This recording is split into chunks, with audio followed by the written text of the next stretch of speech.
अस्सलामुअलैकुम। देवता एपिसोड 251। पारस कैबिन से बाहर आ गया। सुसाना ने कहा, मेरे भाई, बहुत अजीम हो तुम। मुसाफिरों को बचाने के लिए अपनी जान खतरे में डाल रहे हो। पारस ने कहा, अपने साथ तुम दोनों को भी मुसीबतों में डाल रहा हूँ।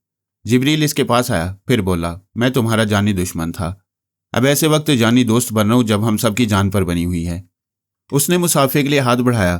पारस ने गर्मजोशी से हाथ मिलाते हुए कहा, जान पर खेलने वाले दोस्त हों तो जान जोखिम में डालने का मजा आ जाता है। वैसे तुम्हारा निशाना कैसा है? जबरदस्त है। मगर ऐसे वक्त क्यों पूछ रहे हो जबकि हमारे पास छोटा सा पिस्तौल भी नहीं? मैं जो हूं सीधा बुलेट की तरह लगता हूं, तो मुझे उठाकर सीधा मशीन गन वाले के ऊपर फेंक दो। सुसाना ने कहा, क्या दिमाग चल गया है? अगर उसकी मशीन गन चल पड़ी तो?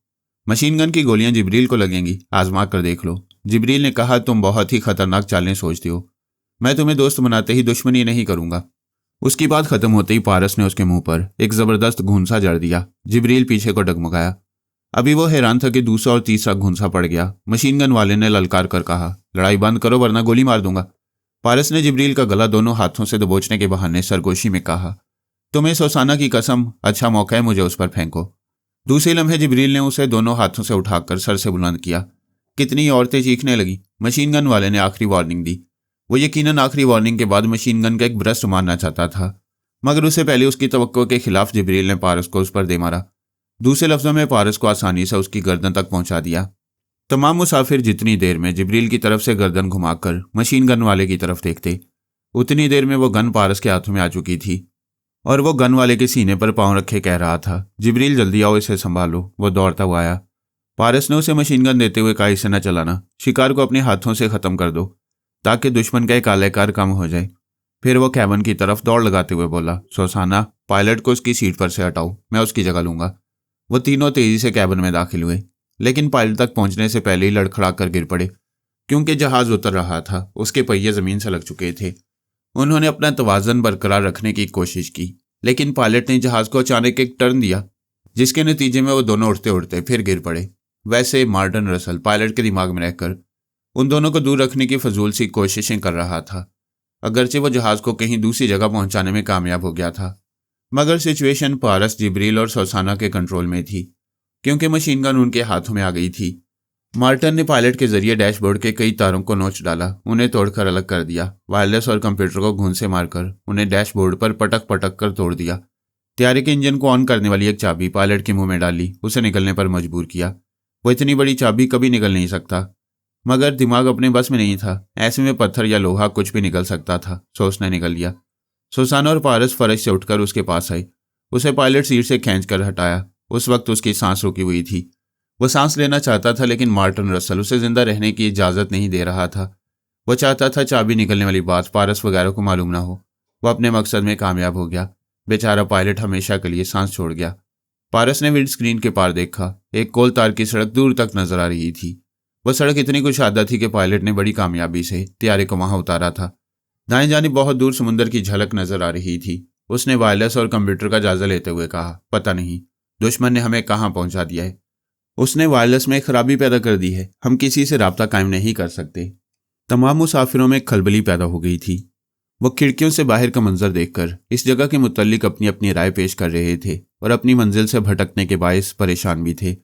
पारस ने कैबिन से निकल कर कहा, आप लोग खुदा का शुक्र अदा करें कि अब तक आपको या तैयारे को किसी किस्म का नुकसान नहीं पहुंचा। फिलहाल हमें जहाज से बाहर निकलकर इस जगह के मुतल्लिक मालूम करना होगा। हम यहाँ के बाशिंदों का ताउन हासिल करके आइंदा अपना सफ़र जारी रख सकेंगे। मार्टिन रसल नायब सुपर मास्टर के पास आकर बोला, मैंने तैयारे को किसी दूसरी जगह पहुंचा दिया है। मुझे वहां तुम्हारे मुसल्लह आदमियों की ज़रूरत है। कहाँ ज़रूरत है? उस जगह का नाम बताओ। वो लोग तैयारे से उतरने वाले हैं, मैं उनके जरिए मालूमात हासिल करके बताऊंगा। यानी तुमने सोचे समझे बगैर तैयारे को किसी नामालूम जगह पहुंचाया है और वो तैयारा उन तीनों के कंट्रोल में है, पूरी तरह उनके कंट्रोल में नहीं है। वो उसे उस जगह से ले जा नहीं सकेंगे। मैंने एक अहम चाबी पायलट के पेट में पहुंचाकर उसे मार डाला है। वो कभी चाबी तक नहीं पहुंच सकेंगे। उन्होंने मेरे खास आलेकार को मारकर मशीन गन हासिल कर लिया है, इसलिए मुझे जदीद हथियारों से लैस आदमियों की ज़रूरत है। मैं अभी आकर बताता हूँ कि वो तैयारा किस मुल्क के किस इलाके में है। वो ख्याल ख्वानी की परवाज़ करता हुआ तैयारे के एक मुसाफिर के दिमाग में आया। उसके जरिए पता चला पारस, जिब्रील और सुसाना तमाम मुसाफिरों को तैयारे से बाहर ला रहे थे। मार्टिन रसल ने अपने एहलकार के जरिए कहा, हमें जल्द से जल्द किसी करीबी आबादी में पहुंचना चाहिए। दूसरे मुसाफिर ने जवाबन कहा, पता नहीं करीब तरीन आबादी कितनी दूर होगी। एक औरत ने कहा, मैं तो पैदल नहीं जा सकूंगी। उसी वक्त दूर से एक जीप आती हुई दिखाई दी। पारस ने जिब्रील और सोसाना को सब मशीन गन के सामने खड़ा कर दिया ताकि इन पहाड़ों के पीछे वो गन आने वालों को नजर न आए। मार्टिन अपने एहलकार को जीप की तरफ दौड़ाने लगा। पारस ने उसे पकड़कर पूछा, कहाँ भागे जा रहे हो? क्या वो ख्याल ख्वानी करने वाला तुम्हारे जरिए जीप वालों के दिमागों में पहुंचना चाहता है? पारस ने उसे रोका तो मार्टिन दूसरे मुसाफिर के दिमाग में पहुंचकर उसे दौड़ाता ले गया। पारस ने उसे देखते हुए कहा, इस कमबख्त को रोका नहीं जा सकता, यह एहलकार बदल बदल कर वहां जाएगा। उसकी बात खत्म होते ही ठाई से गोली चली। जीप में बैठे हुए एक शख्स ने उस एहलकार को गोली मार दी।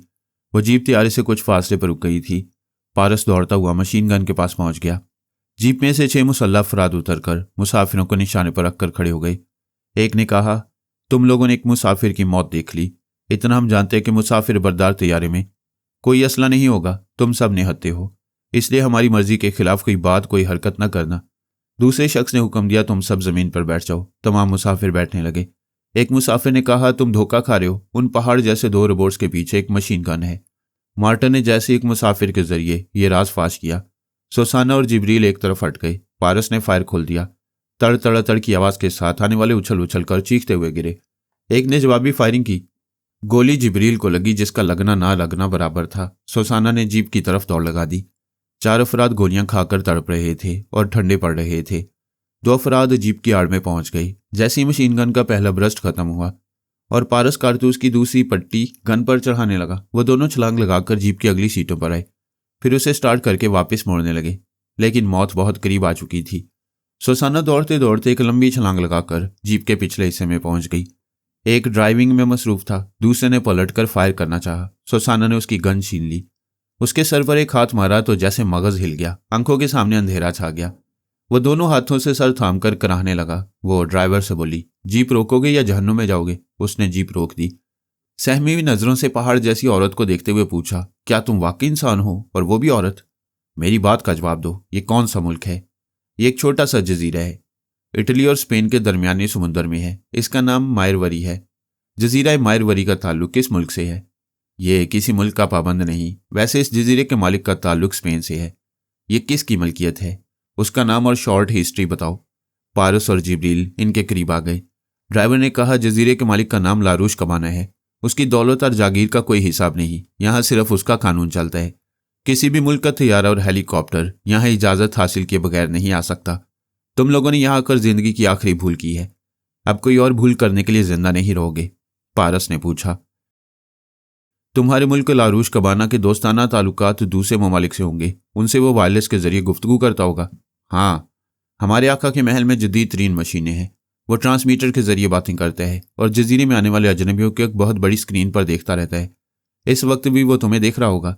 जिब्रील ने सर उठाकर आसपास के दरख्तों को देखते हुए कहा, इसका मतलब है यहाँ के दरख्तों में टीवी कैमरे छुपाए गए हैं। पारस ने एक तरफ सर उठाकर कहा, मिस्टर लारूश कबाना, अगर तुम देख रहे हो और हमारी बातें सुन रहे हो तो यकीन कर लो हम दोस्त हैं।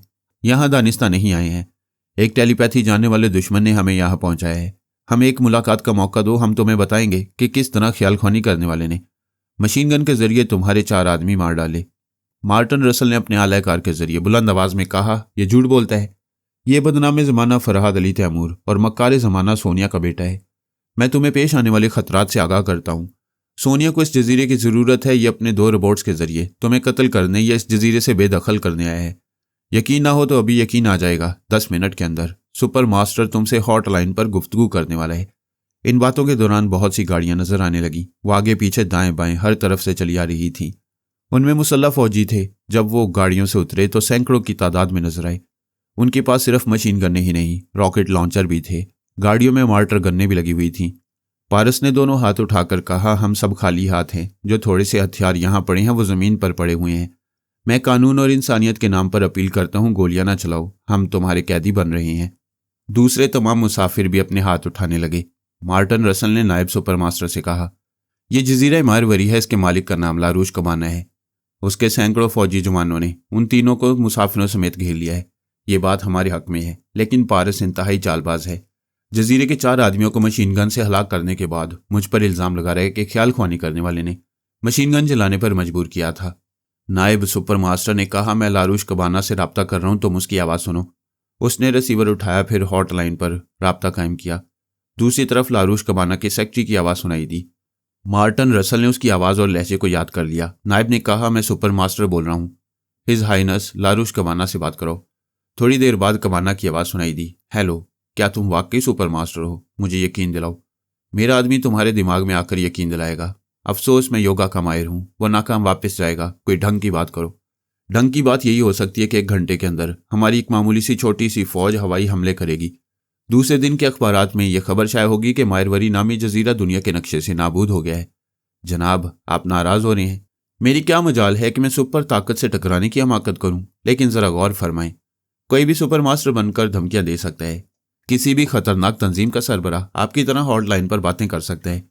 प्लीज आप मेरे पास बराह रास्त ना आएं। हुकूमत स्पेन के जरिए गुफ्तगू मुनासिब रहेगी। राब्ता मुनक़ता हो गया। लारूश कबाना गुस्से और परेशानी से रिसीवर पकड़े सोच में पड़ गया। वह जजीरे में बड़े ऐशो इशरत की जिंदगी गुजार रहा था। वह ऐसा दरमियानी जजीरा था जहां से स्पेन का माल इटली और इटली का माल स्पेन स्मगल होता था। हर हफ्ते 2 हफ्ते में लाखों डॉलर्स की आमदनी होती थी। फ्रांस और इंग्लैंड के बैंकों में दौलत जमा हो रही थी। ऐसी अंधी कमाई के लिए उसने यूरोप के छटे हुए बदमाशों, स्मगलरों और कातलों की फौज बनाई हुई थी। खुद भी बदमाशों का बदमाश था। मुजरिमों को अपनी मुट्ठी में जकड़कर उनसे अपने अहकामात की तामील कराना जानता था। वो योगा और हिप्नोटिज्म का माहिर और खतरनाक फाइटर था। इस जजीरे में वो सिर्फ 2 हस्तियों पर एतमाद करता था। एक उसकी बहन हवाना कबाना थी, दूसरा उसका सेक्रेटरी जूलियस था। वो दोनों भी योगा के माहिर और बेहतरीन फाइटर थे। तीनों ने जजीरे के इंतजामात बड़ी हिकमत अमली से संभाले हुए थे। वहां चालाकी दिखाने और गद्दारी करने वाले कितने ही बदमाश उनके हाथों मौत के घाट उतर चुके थे। लारूश कबाना को किसी से खतरा नहीं था। वो बेहद मुतमईन रहा करता था, लेकिन अब इत्मीनान रुखसत हो गया था। पहली बार एक सुपर ताकत मुदाखलत कर रही थी। उसके जजीरे में पारस के खिलाफ महाजराई होने वाली थी।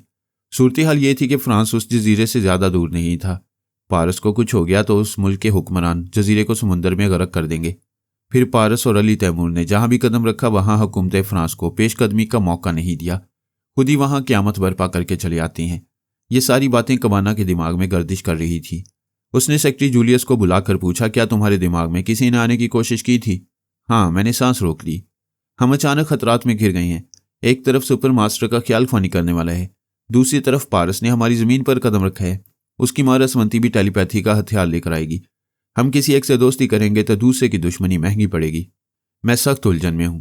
हमें ऐसी हिकमत अमली इख्तियार करना होगी कि कोई हमसे नाराज ना हो। पहले तो ये मालूम करना होगा कि ये लोग चाहते क्या हैं। हम इनका बड़े से बड़ा मुतालबा पूरा करके इन्हें जजीरे से निकालने की कोशिश करेंगे।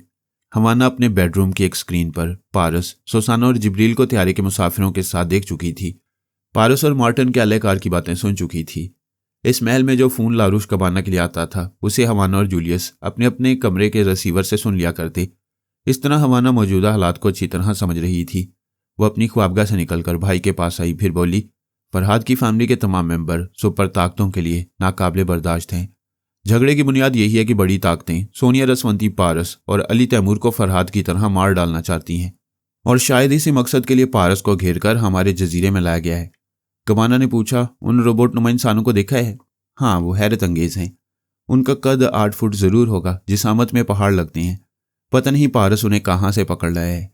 फोन की घंटी बजने लगी। सेक्रेटरी जूलियस ने रिसीवर उठाकर एक स्पीकर ऑन कर दिया। दूसरी तरफ से बोलने वाले की आवाज़ स्पीकर के जरिए कबाना और हवाना भी सुन सकते थे। पता चला स्पेन का एक आला हाकिम लारूश कबाना से बातें करना चाहता है। कबाना ने सेक्रेटरी से रिसीवर लेकर कहा, मैं लारूश कबाना बोल रहा हूँ। क्या आपने सुपर मास्टर के सिलसिले में फ़ोन किया है? तुम ठीक समझ रहे हो। सुपर मास्टर से ताउन करो, अपने जजीरे के साथ सही सलामत रहोगे। दूसरी तरफ पारस और फरहाद की पूरी फैमिली है। फ्रांस की हुकूमत है। ये लोग मुझे सुपर मास्टर से ताउन करने के काबिल नहीं छोड़ेंगे। स्पेन के आला हाकिम ने पूछा, क्या जजीरे में फरहाद की फैमिली के साथ सुपर मास्टर का टकराव है? जी हाँ, मैं चक्की के 2 पार्टों के दरमियान पिसने वाला हूँ। आप सुपर मास्टर को समझाएं कि अपना झगड़ा मेरे जजीरे से बाहर ले जाए। वो जहाँ कहेगा मैं पारस को कैदी बनाकर वहाँ भेज दूंगा, लेकिन ये इल्ज़ाम नहीं लूंगा कि मेरे जजीरे में मेरे साय में पारस को कत्ल किया गया है। मिस्टर कबाना वो नहीं मानेगा। उसने पारस को मजबूर और बेबस करने के लिए मुसाफिर बरदार त्यारे को अगवा कराया है। उसे तुम्हारे जजीरे में महज कत्ल करने के मकसद से पहुंचाया है। क्या उसे कत्ल करने के लिए सुपर मास्टर के आदमी यहाँ आएंगे? नहीं, उसका एक टेलीपैथी जानने वाला तुम्हारे मुसल्लह जवानों को उसके खिलाफ इस्तेमाल करेगा।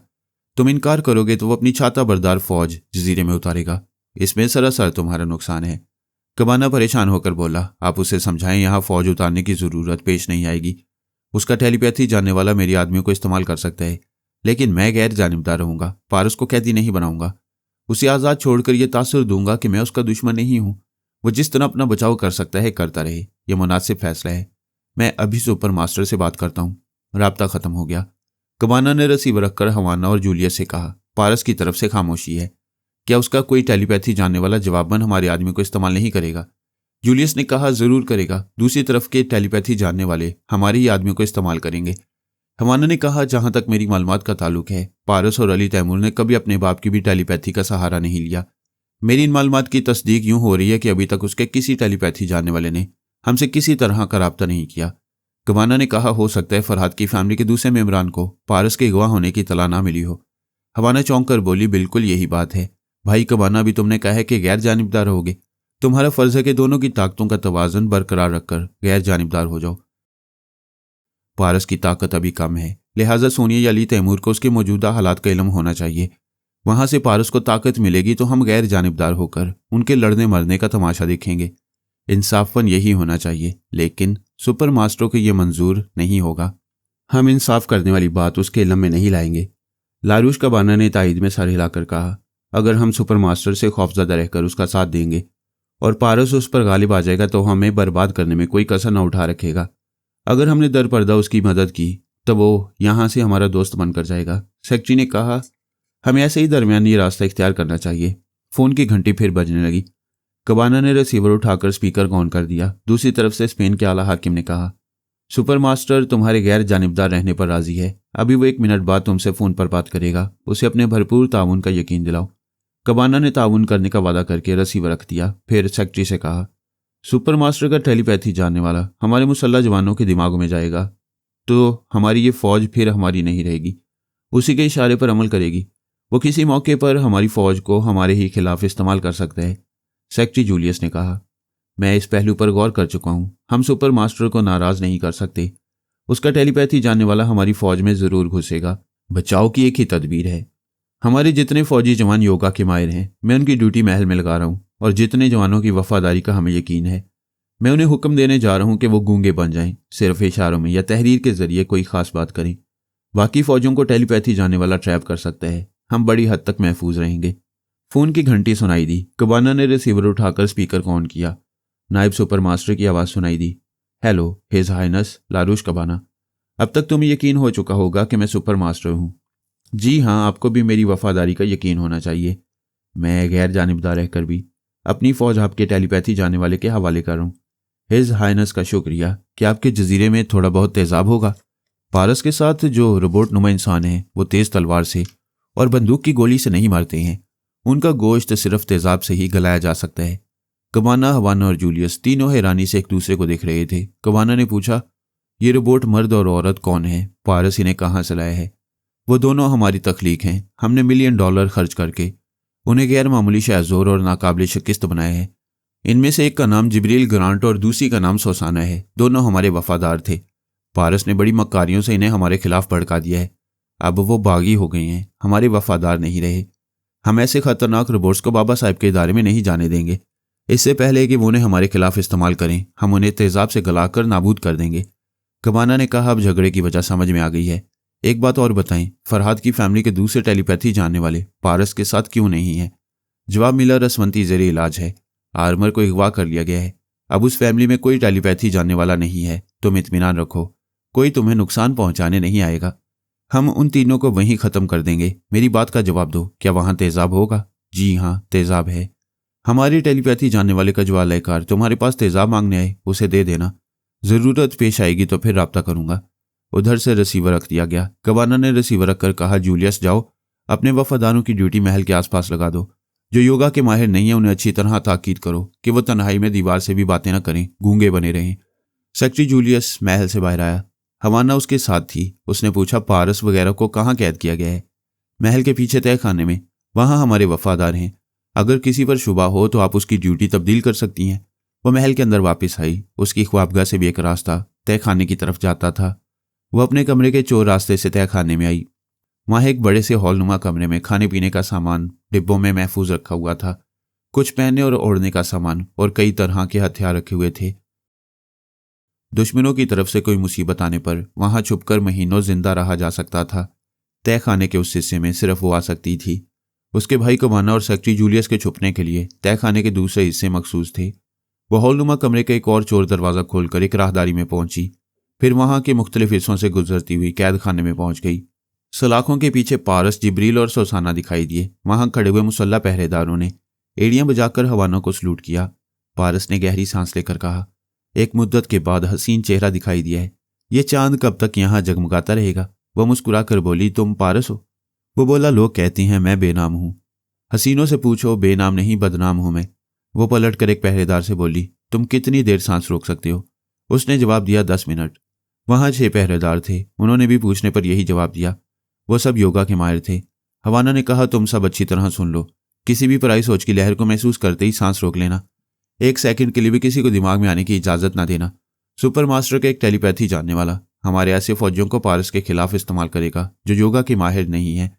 तुम लोग अपने किसी फौजी साथी की किसी बात पर अमल नहीं करोगे, क्योंकि उस फौजी साथी के पीछे वही ख्याल ख्वानी करने वाला बोल सकता है।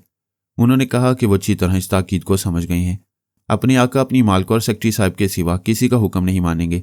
हवाना ने उन्हें महल में जाने के लिए कहा, फिर पलट कर बोली, तुम्हारा नाम सोसाना है? हाँ, मैं सोसाना और ये मेरा जिब्रील है। मैंने सुना है तुम दोनों हैरत अंगेज और गैर मामूली जिस्मानी कुव्वतों के हामिल हो। तुमने गलत नहीं सुना है। फिर कैद में क्यों हो? क्या इन सलाखों को या ताले को तोड़ नहीं सकते? बिल्कुल तोड़ सकते हैं, लेकिन ये पारस मेरा भाई है। इसने अभी हमें आराम करने के लिए कहा है। हवाना ने पारस से कहा, इसका मतलब है तुम अपने किसी ख्याल ख्वानी करने वाले की मदद हासिल करने में चुपचाप मसरूफ हो। मैं कभी ख्याल ख्वानी करने वाले की मदद कबूल नहीं करता। यूं भी हमारा कोई ख्याल ख्वानी करने वाला नहीं है। मामा बीमार हैं और आर्मर हमारा साथ छोड़ चुका है। इस वक्त कोई होता और मेरे दिमाग में आता तो उससे इतना कहता कि फ्रांसीसी हुकाम को मुतमईन कर देना कि हम खैरियत से हैं। कल सुबह 7 बजे हमारे लिए एक तैयारा भेज दिया जाए जिसमें 300 मुसाफिर सफ़र कर सकें।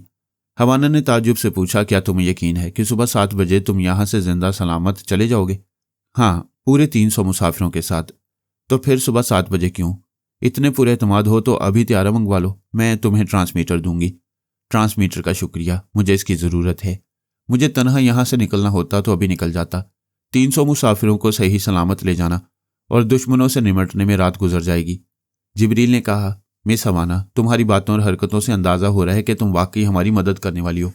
हाँ, मैं ये आहनी दरवाज़ा खोल सकती हूँ, लेकिन तुम्हारी शहज़ोरी देखना चाहती हूँ, इसे खोलकर बाहर आ जाओ। जिब्रील ने पारस से पूछा, क्या कहते हो? पारस ने कहा, हवाना, यह दरवाज़ा तुम्हारी मदद के बगैर खुल जाएगा। पहले ये बताओ तुम कौन हो और हमारी मदद क्यों करना चाहती हो? मैं इस जजीरे के मालिक की बहन हूँ। हम सुपर मास्टर के दबाव में हैं। उसकी किसी बात से इनकार करेंगे तो वो मिनटों में इस जजीरे को तबाह कर देगा। दूसरी तरफ हम भाई बहन तुमसे दुश्मनी नहीं चाहते। सुपर मास्टर की लाइल्मी में तुम्हारी हर तरह से मदद करना चाहती हैं। क्या हम कैद खाने से निकल कर जाएंगे तो सुपर मास्टर को शुबा नहीं होगा? इसीलिए मैं दरवाज़ा नहीं खोल रही हूँ, इसे तोड़ने को कह रही हूँ। पारस ने मुस्कुराकर जिब्रील से कहा, लड़की चालाक है, चलो ताला तोड़ दो। जिब्रील ने सलाखों के दरमियान से एक बार हाथ निकालकर ताले को पकड़ा, फिर एक जोर का झटका दिया। खटाक की आवाज़ के साथ ताला टूट गया, दरवाज़ा खुल गया। हवाना खुश होकर बोली, कमाल है, मैंने ऐसी जिस्मानी कुव्वत आज तक किसी इंसान में नहीं देखी। पारस ने कहा, तुम मुझे एक ट्रांसमीटर देने वाली थी। हाँ, मेरे साथ आओ। वो तीनों को साथ लेकर तय खाने के मुख्तलिफ रास्तों से गुजरती हुई अपने बेडरूम में आई, फिर बोली, ये हमारा महल है। मैंने तुम्हें चोर दरवाजे बता दिए हैं, सिर्फ ये सोचकर कि फरहाद का बेटा अपनी जुबान का धनी होगा। सुपर मास्टर के सामने हमारी छुपी हुई दोस्ती का राज कभी फाश नहीं करेगा। फरहाद का बेटा तुम्हारे एतमाद को ठेस नहीं पहुंचाएगा। प्लीज अब मुझे ट्रांसमीटर दो। वो उसे अपने स्टोर रूम में लेकर आई। वहां एक बड़ा सा ट्रांसमीटर रखा हुआ था। पारस ने उसे ऑपरेट किया। राब्ता कायम होने के चंद सेकंड बाद सोनिया की आवाज़ सुनाई दी। पारस ने कोड वर्ड्स अदा करने के बाद कहा, मम्मा, हमारा त्यारा जजीरा मारवरी पहुंच गया है। यहाँ सुपर मास्टर मुझे, सोसाना और जिब्रील को बेबस करके कत्ल कर देना चाहता है। फिक्र ना करो बेटे, मैं आ रही हूँ। नहीं मम्मा, आप नहीं आएंगी, कोई नहीं आएगा। आपने कैसे समझ लिया कि मैं किसी मदद का मोहताज हूँ? मुझे फख्र है कि तुम किसी के मोहताज नहीं हो। ये बताओ तुमने राब्ता क्यों किया है? तुम्हारी कोई तो ज़रूरत होगी। मैं अपने लिए नहीं, सैकड़ों मुसाफिरों के लिए एक तैयारा चाहता हूँ। वो चंद घंटों में वहां पहुंच जाएगा। उसे सुबह से पहले नहीं पहुंचना चाहिए, वरना दुश्मन टेलीपैथी जानने वाला अपने आलाकारों के जरिए उस त्यारे में भी खराबी पैदा कर देगा। अच्छी बात है, त्यारा कल सुबह पहुंचेगा और कुछ। No thanks. उसने ट्रांसमीटर को ऑफ कर दिया। हवाना ने हैरानी से पूछा, क्या तुम्हें हीरो बनने का शौक है? मादाम सोनिया का नाम सुनकर दुश्मनों को पसीना आ जाता है, और तुमने उन्हें यहां आने से मना कर दिया, आखिर क्यों? पारस ने उसे नजर भर के देखा। वो नजरें चुराते हुए बोली, इस तरह क्या देख रहे हो? वो उसके शाने पर हाथ रखकर बोला, मेरी मम्मा ने यहाँ कदम रखा तो ये जजीरा दुनिया के नक्शे से मिट जाएगा। वो दो ही बातें जानती हैं, तख्त पर बैठती हैं या तख्ता कर देती हैं। मैं तुम्हारे जजीरे की तबाही नहीं चाहता। तुमने कैद खाने में आकर दोस्ती की इब्तदा की थी, मैं इंतहा करूंगा। बाहर से किसी को जजीरे में आने नहीं दूंगा। तुम अपनों को आने से रोक सकते हो, मगर हमें धड़का लगा है। अगर वो ख्याल ख्वानी करने वाला तुम पर गालिब ना आ सका तो सुपर मास्टर यहाँ अपनी फौज उतार देगा। पारस ने हंसते हुए कहा, मेरी ट्रांसमीटर कॉल के बाद सुपर मास्टर का बाप भी यहाँ फौज नहीं उतारेगा। उसने ताज्जुब से पूछा, तुमने ट्रांसमीटर के जरिए ऐसी क्या बात कह दी है कि यहाँ फौज नहीं आएगी? मैं तमाम बातें सुन रही थी। तुमने तो किसी की मदद लेने से इनकार कर दिया है। वो फिर हंसते हुए बोला, मेरी मम्मा मक्कार ज़माना कहलाती हैं, मगर बेटे के सामने मक्कारी भूलकर सिर्फ माँ बन जाती हैं। सिर्फ ये बात उनके लिए चैलेंज बन गई होगी कि यहाँ मेरी मदद को कोई नहीं आएगा। जब मेरी मदद को कोई नहीं आएगा तो मम्मा दुश्मन की फौज को भी जजीरे में आने नहीं देंगी। क्या सच कह रहे हो? क्या तुमने मादाम सोनिया के जरिए हमें तहफ़्फ़ुज़ फराहम किया है? ओह पारस, तुम कितने ग्रेट हो। I love you. वो खुशी से लिपट कर बोली, अगर वाकई मादाम ने फौज को यहाँ आने से रोक दिया तो मैं तुम्हारे कदमों में बिछ जाऊंगी। अचानक उसे ख्याल आया कि वो एक जवान से लिपट गई है। उसने फौरन ही अलग होकर मुंह फेर लिया। वो महल में रहने वाली बहुत मगरूर थी, किसी को खातिर में नहीं लाती थी, किसी को इतने करीब से गुजरने की इजाजत नहीं देती थी कि उसका साया भी उसके गोरे बदन पर पड़े। वह मगरूर हसीना आपे से बाहर होकर उसके गले लग गई थी। फिर वो जल्दी से नजरें चुराती हुई स्टोर रूम से बाहर आ गई। पारस ने सोनिया के मुतल्लिक दुरुस्त कहा था। वह अपनी मम्मा की रग रग से वाकिफ था। ट्रांसमीटर के ऑफ होते ही सोनिया ने फ्रांस के हुक्काम से राब्ता कायम किया और कहा था, मैं अभी सुपर मास्टर से बात करना चाहती हूँ, फौरन, इसी वक्त। सिर्फ 5 मिनट के अंदर राब्ता कायम हो गया। सुपर मास्टर ने कहा, हेलो मादाम, मुझे तवक्को थी कि बाबा साहब के दायरे से कोई पारस की जिंदगी की भीख मांगने आएगा, लेकिन ये नहीं सोचा था तुम झुकने आओगी। वो बोली, सुपर अहमक, तुमसे पहले दर्जनों सुपर अहमक आए और मेरे कदमों की चाप सुनकर लरसते रहे। उस सुपर कुर्सी पर बैठने वाला हर हाकिम यही कहता रहा कि सोनिया जब भी आती है क़यामत लेकर आती है। आज तू भी यही कहेगा। तुम धमकियां नहीं देती थी, जो करना होता था वो कर गुजरती थी। आज क्या बात है, सिर्फ धमकी दे रही हो? तुम समझ कर भी नहीं समझ रहे हो। पहले मैं कर गुजरती हूँ, फिर समझाने और राह रास्त पर लाने की धमकी देती हूँ। तुम्हारे एक खास ख्याल ख्वानी करने वाला प्रिंस डैगर पिछले कई दिनों से मेरी कैद में है। सुपर मास्टर को चुप लग गई। हालांकि वो ख्याल ख्वानी करने वाला कैदी नहीं था, सोनिया का आशिक था, दीवाना था। उसके लिए सुपर मास्टर को छोड़ाया था। आज़ादी से फरहाद का चेहरा बनाए घूम रहा था। यह हकीकत सुपर मास्टर नहीं जानता था। उसे यकीन करना पड़ता कि अपना टेलीपैथी जाने वाला तलाश के बावजूद किसी मुल्क, किसी शहर नहीं मिला। वह जरूर सोनिया के जाल में फंसा हुआ होगा। उसने पूछा, मैं कैसे यकीन करूं कि वह तुम्हारी कैद में है? तुम्हें यकीन आएगा जब 2 घंटे के अंदर मैं तुम्हारे दूसरे टेलीपैथी जानने वाले को अगवा करूंगी, और अगर ना कर सकी तो उसे मार डालूंगी। यह इतना आसान नहीं है। मेरे टेलीपैथी जानने वाले यहाँ दीवारों के पीछे होते हैं। मेरी किसी कोताही या गफलत के बायस प्रिंस डैगर हाथ से निकल गया। अब कोई दूसरा तुम्हारे हाथ नहीं आएगा। तो फिर मैं 2 घंटे की मोहलत खत्म करती हूँ। जाओ और अपने टेलीपैथी जानने वालों की गिनती करो। अभी चंद मिनटों में एक ख्याल ख्वानी करने वाला कम हो रहा है। उसने राब्ता खत्म कर दिया। फिर टेलीफोन के जरिए मुझसे कहा, मेरे पास आओ। मैंने ख्याल ख्वानी की परवाज की, फिर उसके दिमाग में आकर कहा, मैं आ गया। ऐसे वक्त महबूबा अपने बिछड़े हुए महबूब को पुकारती है तो वो कहता है, काश मेरे पर होते और मैं उड़कर चला जाता। मैं सचमुच उड़कर आता हूँ, मगर तुम कदर नहीं करती हो। तुम्हारी कदर करने वालियां बहुत हैं, काम की बात करो। सुपर मास्टर ने पारस, सोसाना और जिब्रील को एक जजीरे में पहुंचा दिया है। इससे पहले कि वो उन्हें नुकसान पहुंचाए, मैं उसकी कमजोरियों से खेलने लगी हूँ। मैंने दावा किया है कि प्रिंस डैगर मेरी कैद में है और मैं चंद मिनटों में उसके दूसरे टेलीपैथी जानने वाले को अगवा कर रही हूँ। मैं समझ गया, तुम केनी पॉल उर्फ जॉन डैगर को अगवा कराना चाहती हो। हाँ, मगर मेरे चैलेंज के बाद वो अपने टेलीपैथी जानने वालों को सख्त पहरे में रखेगा। बेहतर है तुम केनी पॉल का ख़त्म कर दो। मैंने हंसते हुए कहा, इसके बाद तुम उसके तीसरे टेलीपैथी जानने वाले की मौत की पेशगोई करोगी और वो बुखला जाएगा। हाँ, प्रिंस डैगर हमारी तरफ आ गया है। केनी पॉल मारा जाएगा तो सुपर मास्टर तीसरा नुकसान नहीं उठाना चाहेगा। वो फौरन समझौते पर राजी हो जाएगा। मैं केनी पॉल के दिमाग में आ गया। वो ट्रांसमीटर के जरिए नायब सुपर मास्टर की बातें सुन रहा था। उसे कहा जा रहा था कि सोनिया हमारे किसी टेलीपैथी जानने वाले को अगवा करने वाली है। अगरचे यह चैलेंज मज़का खेज लगता है, लेकिन हमारा प्रिंस डैगर लापता हो चुका है। सोनिया के दावे के मुताबिक वो उसकी कैद में है। वो चुड़ैल जब कोई दावा करती है तो उसकी सदाकत का यकीन भी दिला देती है। लिहाजा मुहतात रहो, कोई फ़ोन रिसीव ना करो। किसी के सामने ना जाओ। 1 मिनट के अंदर एक फौजी गाड़ी तुम्हें लेने आ रही है। कैनी पॉल ने जवाब दिया, मैं तैयार हूँ, पूरी तरह मोहतात हूँ। ट्रांसमीटर से गुफ्तगू खत्म हो गई। वो सोचने लगा, मैं मोहतात हूँ लेकिन मेरे दिमाग पर कब्जा जमाने वाला आएगा तो मैं क्या करूँगा।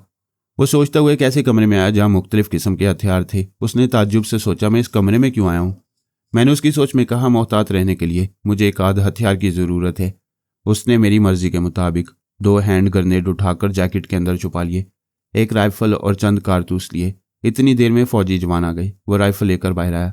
एक फौजी अफसर ने कहा, मिस्टर पॉल, इसकी ज़रूरत नहीं है, हम आपकी हिफाजत के लिए मुसल्लह हैं। कैनी पॉल ने कागज़ और कलम इशारे से मांगा, फिर कागज़ पर लिखा, तुम लोग मेरे मुहाफिज हो, फिर भी मैं अपनी आवाज़ नहीं सुनाऊंगा। मेरी अपनी एहतियाती तदाबीर में से एक तदबीर यह भी है कि मैं अपने पास हथियार रखूं। कैनी पॉल फौज का सीनियर अफसर था। किसी ने उससे बहस नहीं की। उसकी रिहाइशगाह के सामने 2 फौजी गाड़ियों के दरमियान एक एम्बुलेंस खड़ी हुई थी। अफसर ने उसे एम्बुलेंस के पिछले हिस्से में बैठने को कहा। जब उसका दरवाज़ा खोला गया तो अंदर एक स्ट्रेचर बेड पर एक मरीज़ा लेटी हुई थी। कैनी पॉल उसके करीब एक सीट पर आकर बैठ गया। अफसर ने कहा, ये मिस जोरा जोरी हैं, अचानक बीमार हो गई हैं, इन्हें स्पेशल मेडिकल ट्रीटमेंट के लिए ले जाया जा रहा है। फिर उसने ट्रांसमीटर ऑन करके दूसरे आर्मी ग्रुप के अफसरों से रब्ता कायम किया। फिर कहा, मैं मिस्टर कैनी पॉल और मिस जोरा जोरी को ले जा रहा हूँ।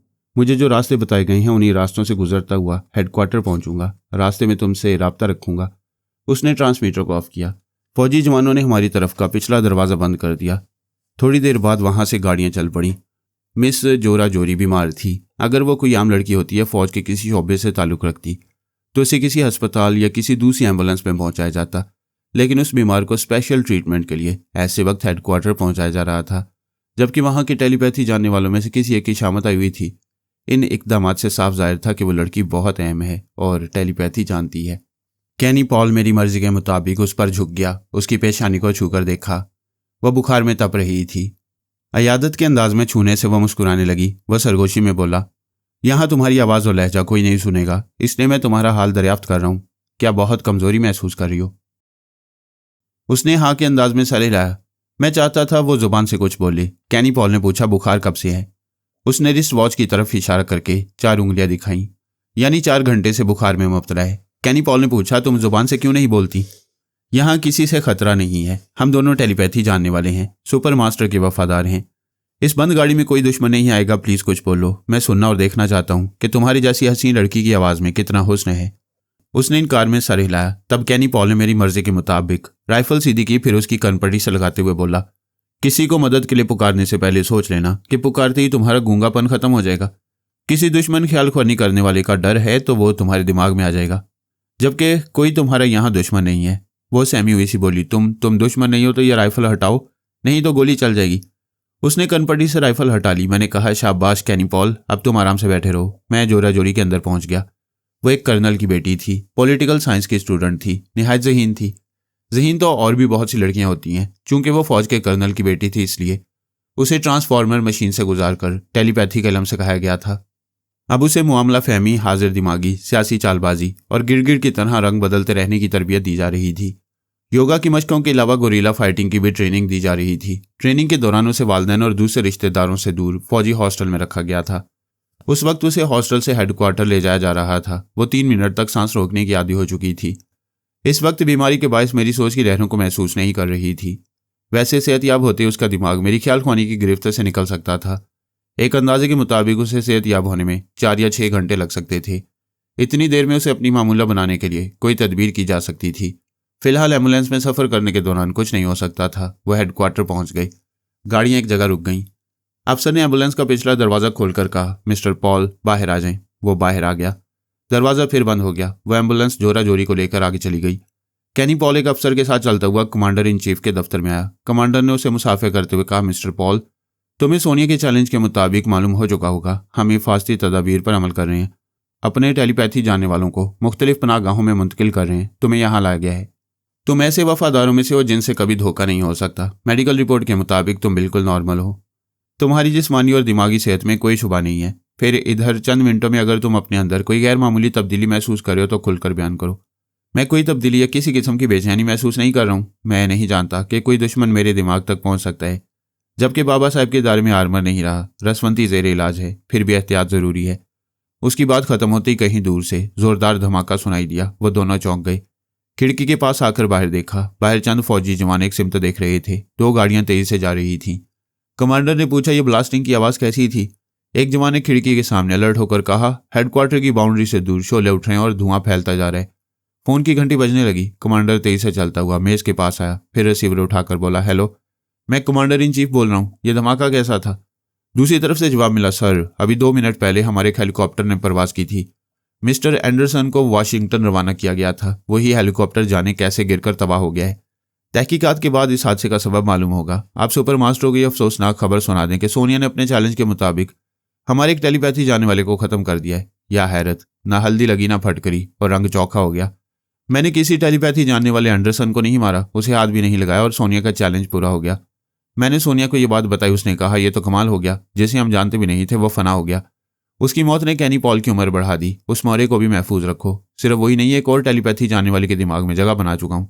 उसे चंद घंटों में अपनी मामूला बना लूंगा।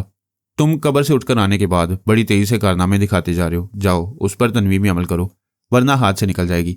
मैं मिस जोरा जोरी के पास चला गया। सोनिया ने आला हुकाम से कहा, प्लीज सुपर मास्टर से मेरी बात करा दें। राब्ता कायम होते ही सुपर मास्टर ने कहा, यू विच लेडी, बेशक को शुबा तुम काला जादू जानने वाली चुड़ैल हो। मुझे बताओ, तुम एंडरसन को कैसे जानती थी? मुझसे सवाल न करो, अपने टेलीपैथी जानने वालों की गिनती करो। पहले प्रिंस डैगर, फिर एंडरसन, 2 काम हो गए। अगर तुम 15 मिनट के अंदर अपनी तमाम साजिशों समेत जजीरे से नहीं निकलोगे तो ठीक 15वें मिनट पर तुम्हारा तीसरा ख्याल ख्वानी करने वाला इस गिनती से कम होकर रह जाएगा। वह फोन पर गरज कर बोला, तुम ऐसा नहीं करोगी, तुम बड़ी मक्कार हो। मुझे तासुर देना चाहती हो कि मेरे तमाम टेलीपैथी जानने वालों से अच्छी तरह वाकिफ हो, जबकि यह नामुमकिन है। मैं सुपर मास्टर होकर खुद अपने टेलीपैथी जानने वालों की तादाद नहीं जानता हूं। तुम कैसे जान सकती हो? ऐसे ही जैसे पर्दों में छुपे हुए प्रिंस डैगर और एंडरसन को जान लिया है। मेरे पास तमाम टेलीपैथी जानने वालों के नाम, पते और उनकी तस्वीरें हैं। तुम झूठ बोलती हो। अगर सच्ची हो तो हमारे किसी ख्याल ख्वानी करने वाले का नाम बताओ। मुझे नादान बच्ची समझते हो मिस्टर सुपर अहमक? 15 मिनट के बाद तीसरे को ठिकाने लगाकर उसका नाम बताऊंगी। जाओ एहतियाती तदबीर पर अमल करो। नहीं, मैं झगड़ा बढ़ाना नहीं चाहता। आइंदा मेरी तरफ से पारस पर कोई हमला नहीं होगा। लेकिन जिब्रील और सुसाना हमारी मलकियत हैं। हमने उन पर $1 मिलियन खर्च किए हैं। पारस से कहो उन्हें हमारे हवाले कर दे। अगर तुम $1 मिलियन किसी मशीन की जात पर खर्च करते तो वो मशीन तुम्हारी मलकियत होती। ये इंसानी रोबोट अपने सीने में दिल और दिमाग में कुव्वत फैसला रखती हैं। ये गुलाम नहीं बनाए जा सकते। ये अपनी सोच समझ के मुताबिक जहां रहना चाहेंगे, जिसके साथ रहना चाहेंगे, तुम एतराज़ नहीं करोगे। अपनी घड़ी देखो, 15 मिनट में से 5 मिनट गुजर चुके हैं। मैं अपने टेलीपैथी जाने वाले को जजीरे से वापस बुला रहा हूँ। इसके बाद मैं तुमसे दोस्ताना माहौल में गुफ्तगू करना चाहूँगा। मेरे पास जब भी आओ तो दोस्ती का नकाब उतार कर आना। That's all. उसने फ़ोन का सिलसिला मुनक़ता कर दिया। फिर आला हुकाम से रब्ता कायम करके उनसे कहा, सुबह होने तक एक मुसाफिर बरदार त्यारा जजीरा मायरवरी भेज दें। कुछ इंजीनियर भी जाएंगे ताकि अगवा किए हुए त्यारे की मरम्मत कर सकें। शुक्रिया। उसने रिसीवर क्रैडल पर रख दिया। सोचने लगी, जब पारस को मालूम होगा कि मैंने ख्याल ख्वानी करने वाले दुश्मन को जजीरे से भगा दिया है तो वो मायूस हो जाएगा। वो अपनी जंग लड़ता है, लड़ाई के दौरान अपने बाप की भी मुदाखलत पसंद नहीं करता। मेरी मुदाखलत पर भी नाराज़ होगा। उसे किसी दूसरी तरह समझाना चाहिए। वो बेटे को समझाने का तरीका सोचने लगी।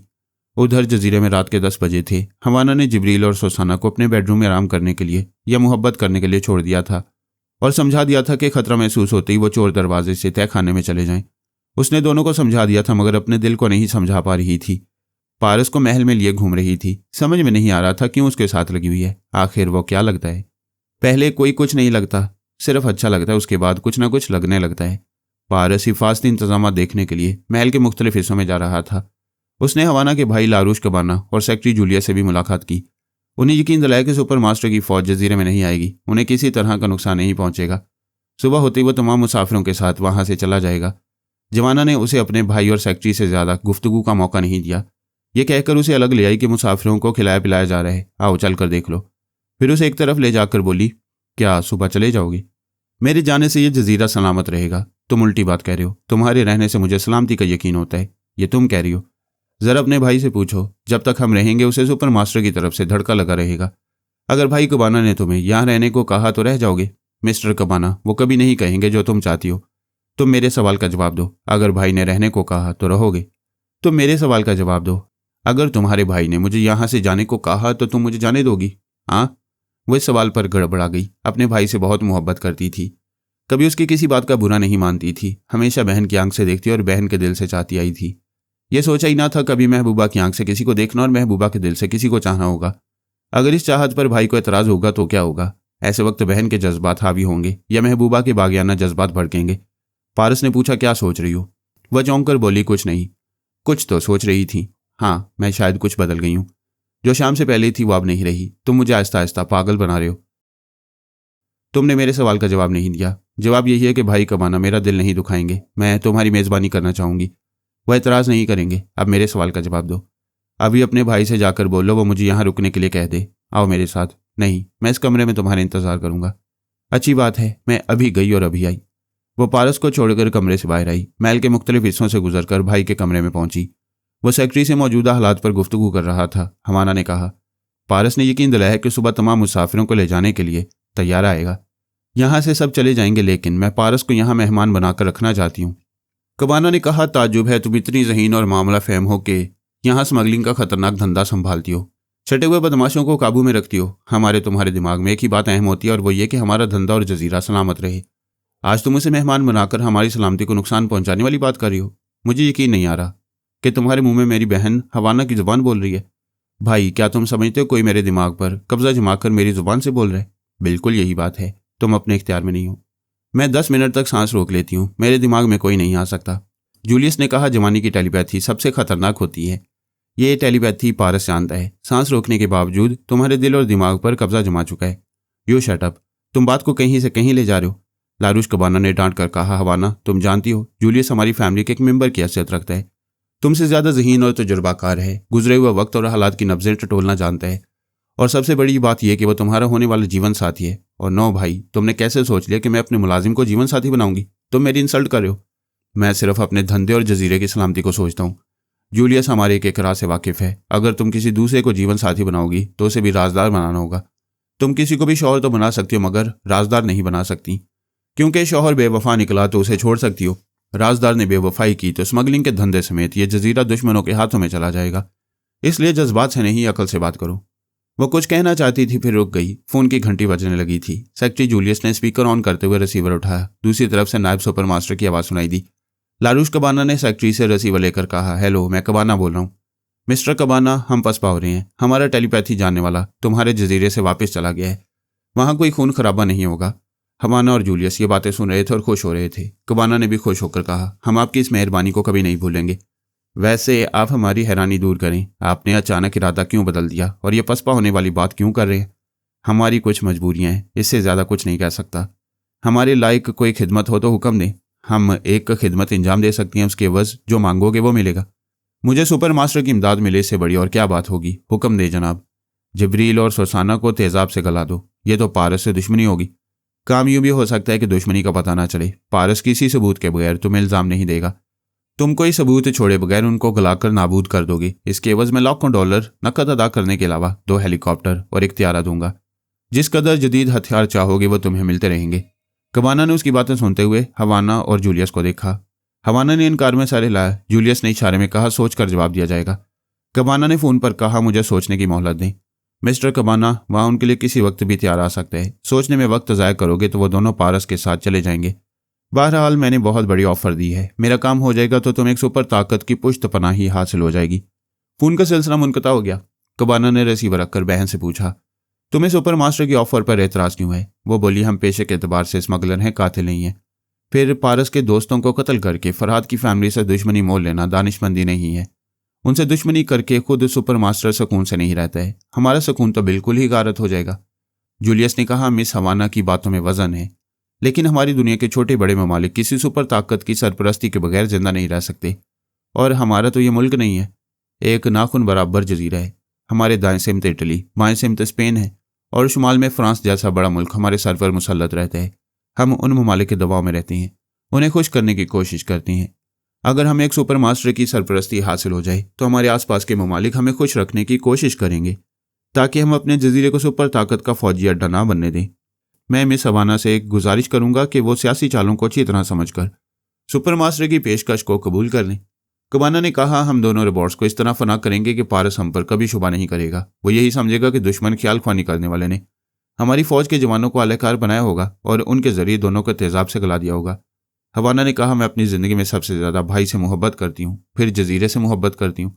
पारस से भी जजीरे की सलामती के लिए दोस्ती चाहती हूँ। अगर ये यकीन है कि दोनों रिबॉट्स को कत्ल करने से हालात नहीं बिगड़ेंगे और हम एक सुपर ताकत की सरपरस्ती हासिल करके फरहाद की फैमिली से दुश्मनी मोल नहीं लेंगे तो मैं तुम दोनों से मुत्तफिक हूं। कबाना ने कहा, तुम इत्मीनान रखो, पारस से हमारी दोस्ती बरकरार रहेगी। उसका एतमाद हासिल करने के लिए हम उसे मेहमान बनाकर रखेंगे।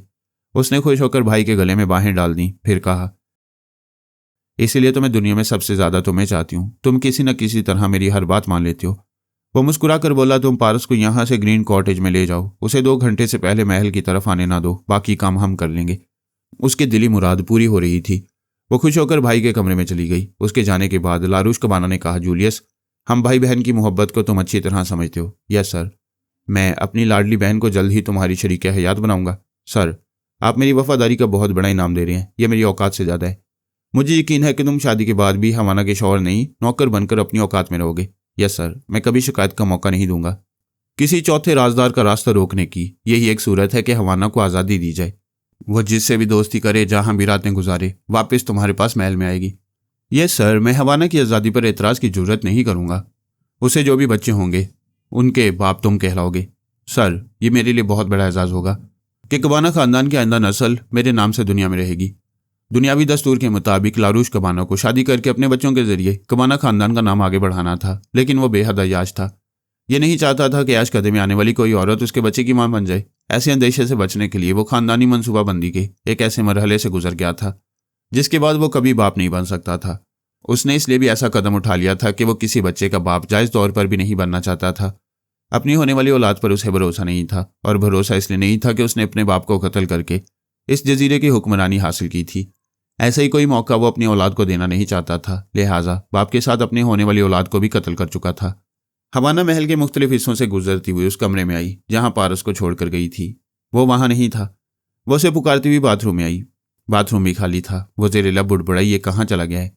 मैं तो तुम्हारा कैदी हूँ, भला कहाँ जा सकता हूँ? उसने चौंक कर देखा, वो बाहर से कमरे में आ रहा था। उसने पूछा, कहाँ चले गए थे? मैंने सोचा तुम्हारी वापसी तक जिब्रील और सुसाना के साथ वक्त गुजारूं। मैं तुम्हारे बेडरूम के दरवाजे तक गया, लेकिन दस्तक नहीं दी, चुपचाप चला आया। उनसे मिले बगैर क्यों चले आए?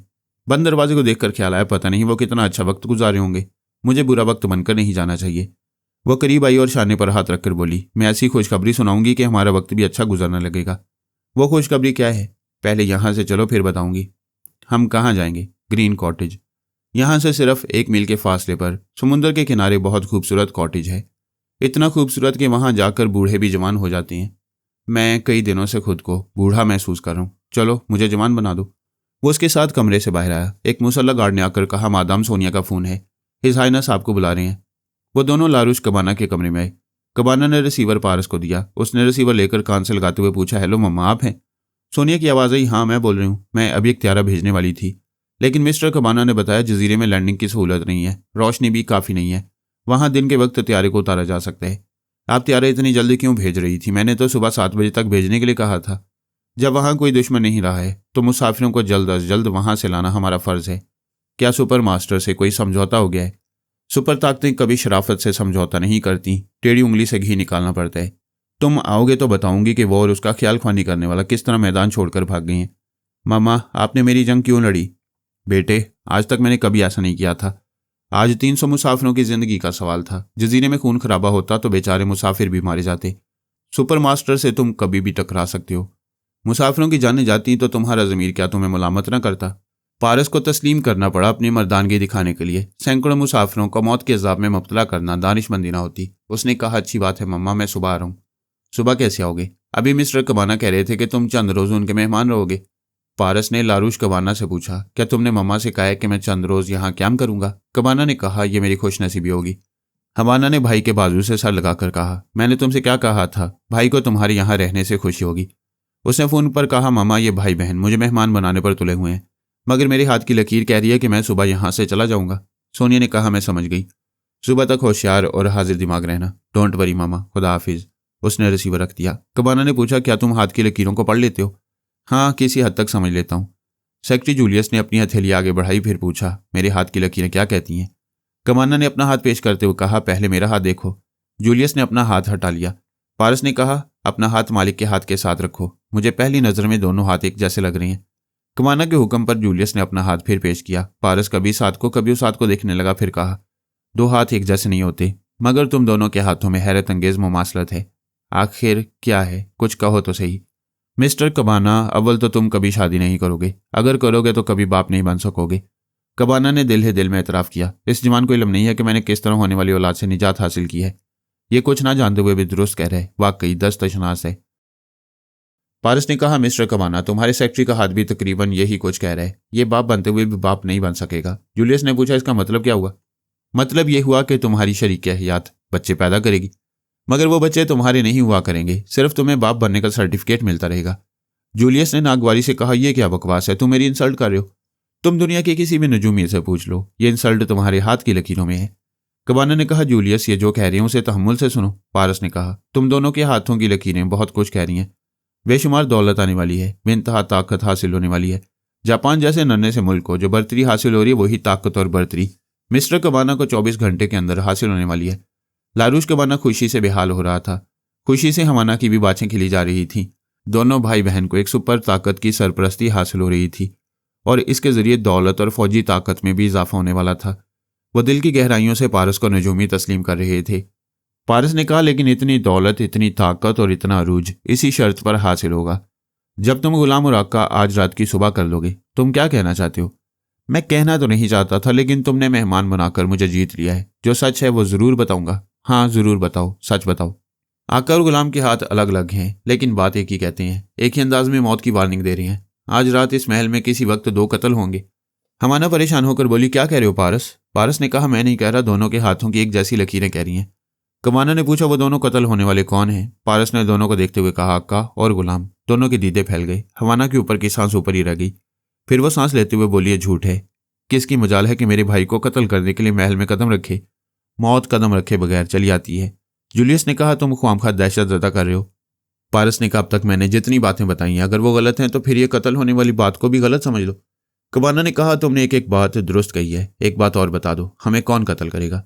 तुम लोग पहले ही मेरी बात का यकीन नहीं कर रहे हो। तुम्हारे इस सवाल का जवाब दूंगा तो मुझे पागल समझकर हंसोगे। हम तुम्हारे इल्म की रोशनी में संजीदगी से गौर करेंगे। तो फिर सुनो, आज रात किसी भी वक्त आका अपने गुलाम को और गुलाम अपने आका को कत्ल करेगा। पहले तो उन्होंने पारस को यूं देखा जैसे बात समझ ना आई हो। फिर सबने मिलकर जोरदार कहका लगाया। उनमें हवाना का भी कहका शामिल था। वो पेट पकड़कर हंसते हुए बोली, ओ पारस, तुम बड़े वो हो, इतना मत हंसाओ कि पेट में दर्द होने लगे। कबाना ने हंसते हुए कहा, ये जूलियस जिसे मैं बचपन से कुत्ते की तरह दुम हिलाते देख रहा हूं, ये मुझे कत्ल करेगा। अरे मैं आंखें दिखाता हूं तो ये मर जाता है। जूलियस ने जेब से रिवॉल्वर निकाल लिया। सबके कहके अचानक ही रुक गए। वो रिवॉल्वर लेकर अपने आका के सामने आया, सर को झुकाया, फिर रिवॉल्वर पेश करते हुए कहा, सर मुझे गोली मारें, मैं मरने के बाद आपको कत्ल नहीं कर सकूंगा। हाथ की लकीरें झूठी पड़ जाएंगी। कबाना ने रिवॉल्वर लेकर कहा, देख लो मिस्टर पारस, ये गुलाम कितना वफादार है। मैं इसे गोली मार दूं तो पेशन गोई झूठी पड़ जाएगी। पारस ने कहा, इसे गोली मारते ही आधी पेशन गोई दुरुस्त हो जाएगी। मैंने ये भी तो कहा है कि आका अपने गुलाम को कत्ल करेगा। कबाना ने जूलियस को रिवॉल्वर देते हुए कहा, तुम्हारी पेशन गोई ने हमें उलझा दिया है। मैंने सिर्फ ये नहीं कहा है कि तुम दोनों एक दूसरे को कत्ल करोगे, ये भी तो कहा है कि आज रात की सुबह कर लोगे तो कल से तुम्हारा अरूज और इक़्तिदार का सूरज तुलू होगा। तुम दोनों एक लंबी उम्र गुजारोगे। हमाना ताईद में सर हिलाकर बोली, हाँ तुमने ऐसी ही कोई बात कही थी। कबाना ने कहा, प्लीज़ साफ और सीधे अंदाज में बताओ कि आज की रात हम पर भारी है और अगर हम तदब्बुर और तदबीर से काम लें तो आने वाली कज़ा को टाल सकती हैं। बेशक मैं यही कह रहा हूँ। तुम दोनों एक लंबी उम्र गुजारने के लिए मौत को शिकस्त दे सकते हो। कैसे शिकस्त दे सकती हैं, प्लीज़ हमें बताओ। मैं क्या बता सकता हूँ? अभी तुम्हारे हाथ में रिवॉल्वर आया था, तुम मिस्टर जूलियस को गोली मार देते तो कोई तुम्हारा क्या बिगाड़ लेता। हाथ की लकीर दुरुस्त साबित होती। मेरी अक्ल में ये बात आती है कि आज रात तुम दोनों को अपने पास कोई हथियार नहीं रखना चाहिए और दोनों को एक दूसरे से बहुत दूर रहना चाहिए। हवाना ने कहा। पारस ने बहुत ही दानिशमंदाना मशवरा दिया है। मैं इसके साथ ग्रीन कॉटेज जा रही हूँ। भाई कबाना तुम भी साथ चलो, मैं आज की रात तुम्हें महल में तनहा नहीं छोड़ूंगी। वो बहन के गाल को थपथपाते हुए बोला, बहन की मोहब्बत भाई को बुज़दिल बना देती है। मैं मौत के डर से महल छोड़कर नहीं जाऊंगा, बल्कि मौत को टालकर पेशन गोई के मुताबिक लंबी जिंदगी गुजारूंगा। जूलियस ने कहा, मिस्टर पारस ने माकूल मशवरा दिया है। हम आका और गुलाम अपने पास हथियार नहीं रखेंगे और इस महल में रहते हुए भी एक दूसरे से दूर रहेंगे। हमाना ने कहा, मुझे इत्मीनान नहीं होगा, मैं भी महल में रहूंगी।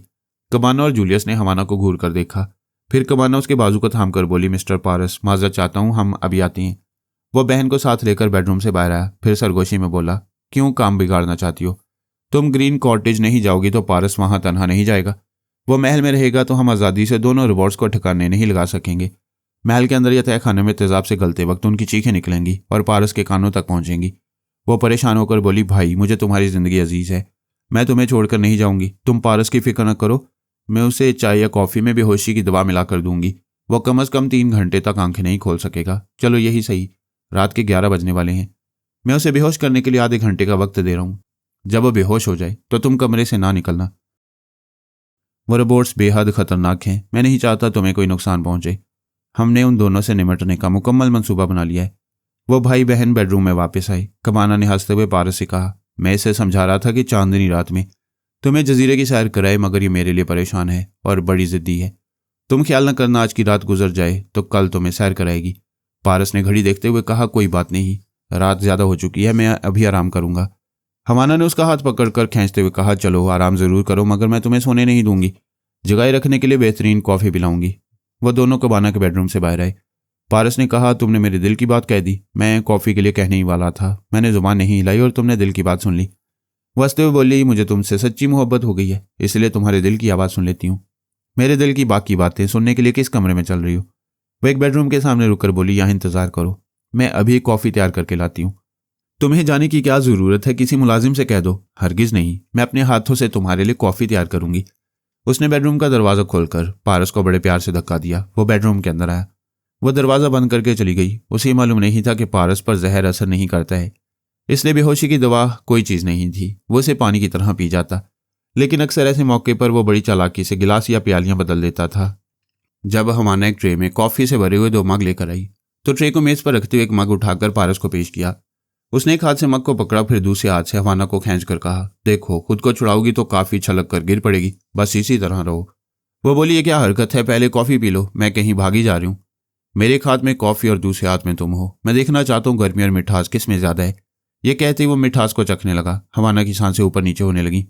वो खुद को जबरन अलग कर सकती थी, लेकिन ऐसा करने से दूसरे हाथ को धक्का लगता और कॉफ़ी गिर पड़ती, और वह बेहोश करने वाली कॉफ़ी को गिराना नहीं चाहती थी।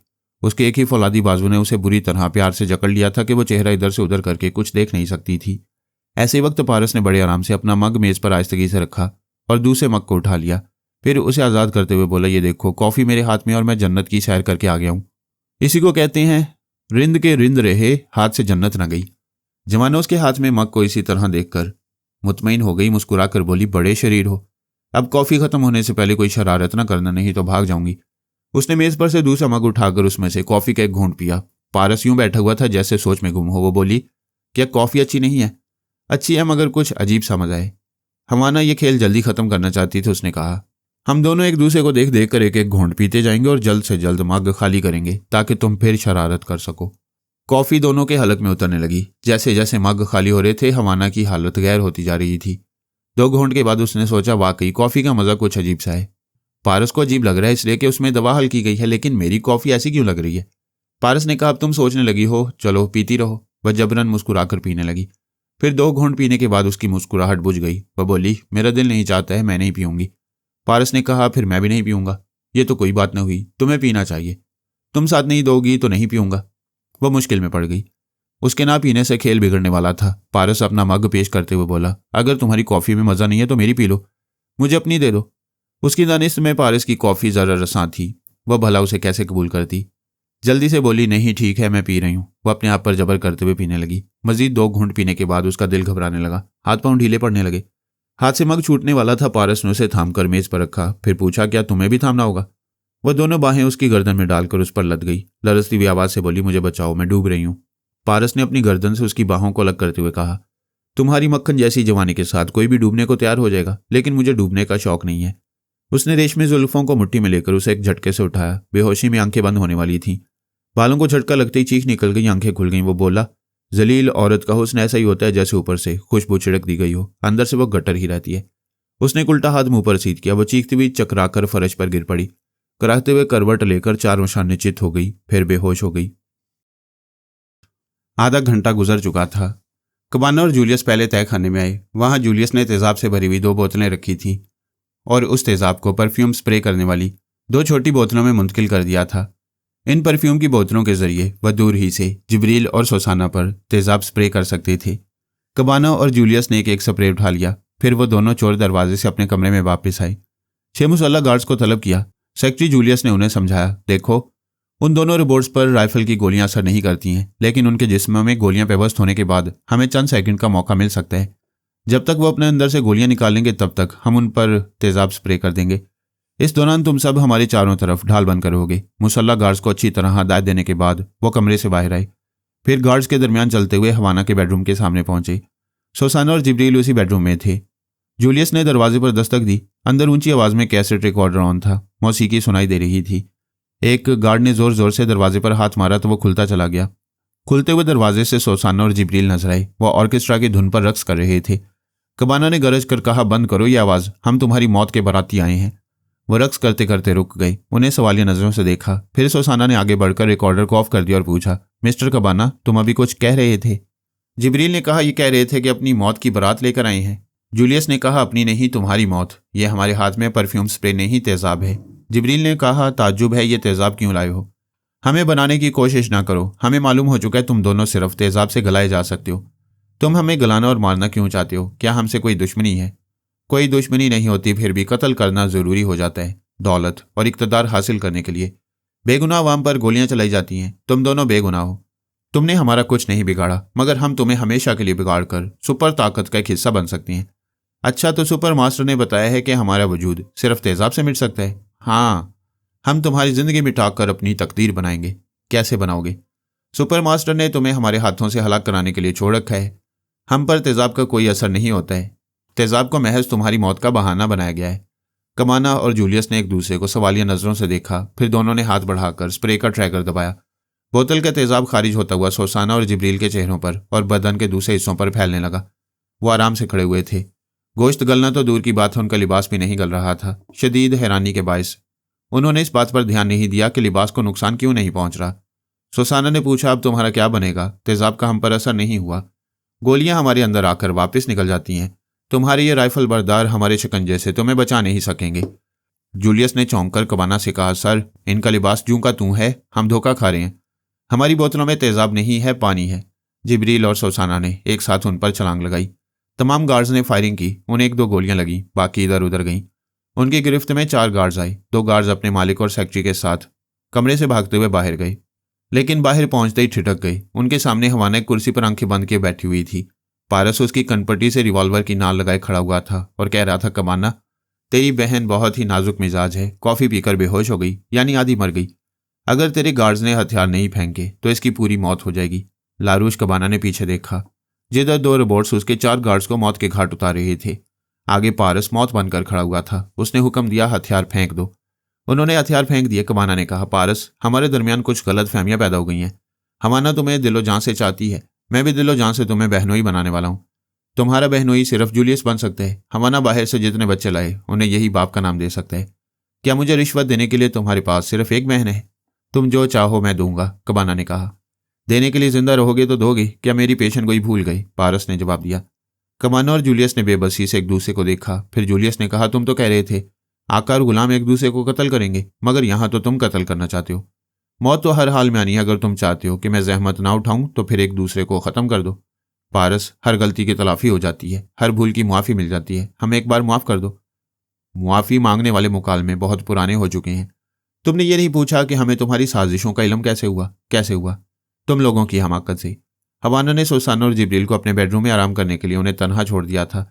जब तुम्हारी बहन मुझे कमरे में छोड़कर तुमसे कहने गई कि वो यहाँ तुम्हें मेहमान बनाकर रखेगी, तो उसके जाने के बाद मैं सुसाना और जिब्रील के पास आया।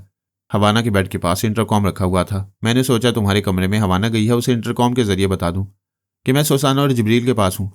मैंने इंटरकॉम का रिसीवर उठाने से पहले उसके स्पीकर को ऑन किया। इसके साथ ही तुम्हारी आवाज़ सुनाई देने लगी। तुम फोन पर सुपर मास्टर से बातें कर रहे थे।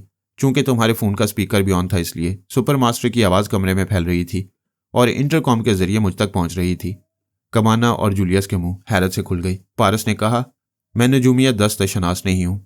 मैंने तुम दोनों के बारे में जो हकाइक बयान किए वो लकीरें देखकर नहीं, इंटरकॉम से सुनकर बयान किए थे। तुमने जूलियस से कहा था कि जब हवाना पारस को लेकर ग्रीन कॉटेज चली जाए तो वह तय खाने में जाकर तेजाब ले आए। जब ये बात मालूम हुई तो मैंने नजूमी बनकर तुम तीनों को आधे घंटे तक उलझाए रखा। सुसाना को चोर दरवाजों का इल्म था। वो तय खाने में गई। उसने तेजाब की 2 बोतलें हटा दी। हीटर ऑन करके पानी को हल्का सा गर्म किया, फिर उसे 2 बोतलों में भर के वहां रख दिया। जब तुम दोनों ने उसे परफ्यूम स्प्रे करने वाली बोतलों में मुंतकिल किया होगा तो पानी हल्का सा गर्म महसूस हुआ होगा, जैसा कि तेजाब की हरारत होती है। कबाना ने दोनों हाथों से सर को थाम कर कहा, ओ गॉड, हम सोच भी नहीं सकते थे कि हमारी लाइल्मी में, हमारे ही महल में तुम लोग ऐसी चालें चल रहे हो। हम तुम्हें गाफिल समझकर धोखा खा गए। सुसाना और जिब्रील उनके पीछे कमरे से बाहर आए।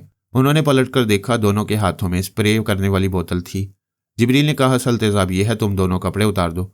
वह दोनों घबराकर पीछे हट गए। पारस ने कहा, पीछे मेरा रिवॉल्वर है, कपड़े उतार दो। वो गिड़गिड़ाने और मुआफिया मांगने लगे। सुसाना और जिब्रील ने उनके पैरों की तरफ स्प्रे किया। तेजाब पतलून के पांचों और जराबों को गलाता हुआ उनकी खाल और गोश्त तक पहुंचा तो वो चीखें मारकर भागने लगे। फिर चंद कदमों के बाद ही लड़खड़ाकर फर्श पर गिर पड़े। तेजाब ज़्यादा पांव भागने के काबिल नहीं रहे।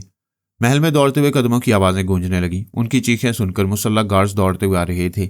सुसाना और जिब्रील ने फर्श पर पड़ी हुई गन्ने उठा ली। कोई 1 दर्जन गार्ड्स वहां गए। पारस ने कहा, अपने हथियार फेंक दो, तुम्हारा आका और तुम्हारी मालका हमारे निशाने पर हैं। हरिया, फौरन हथियार फेंक दो।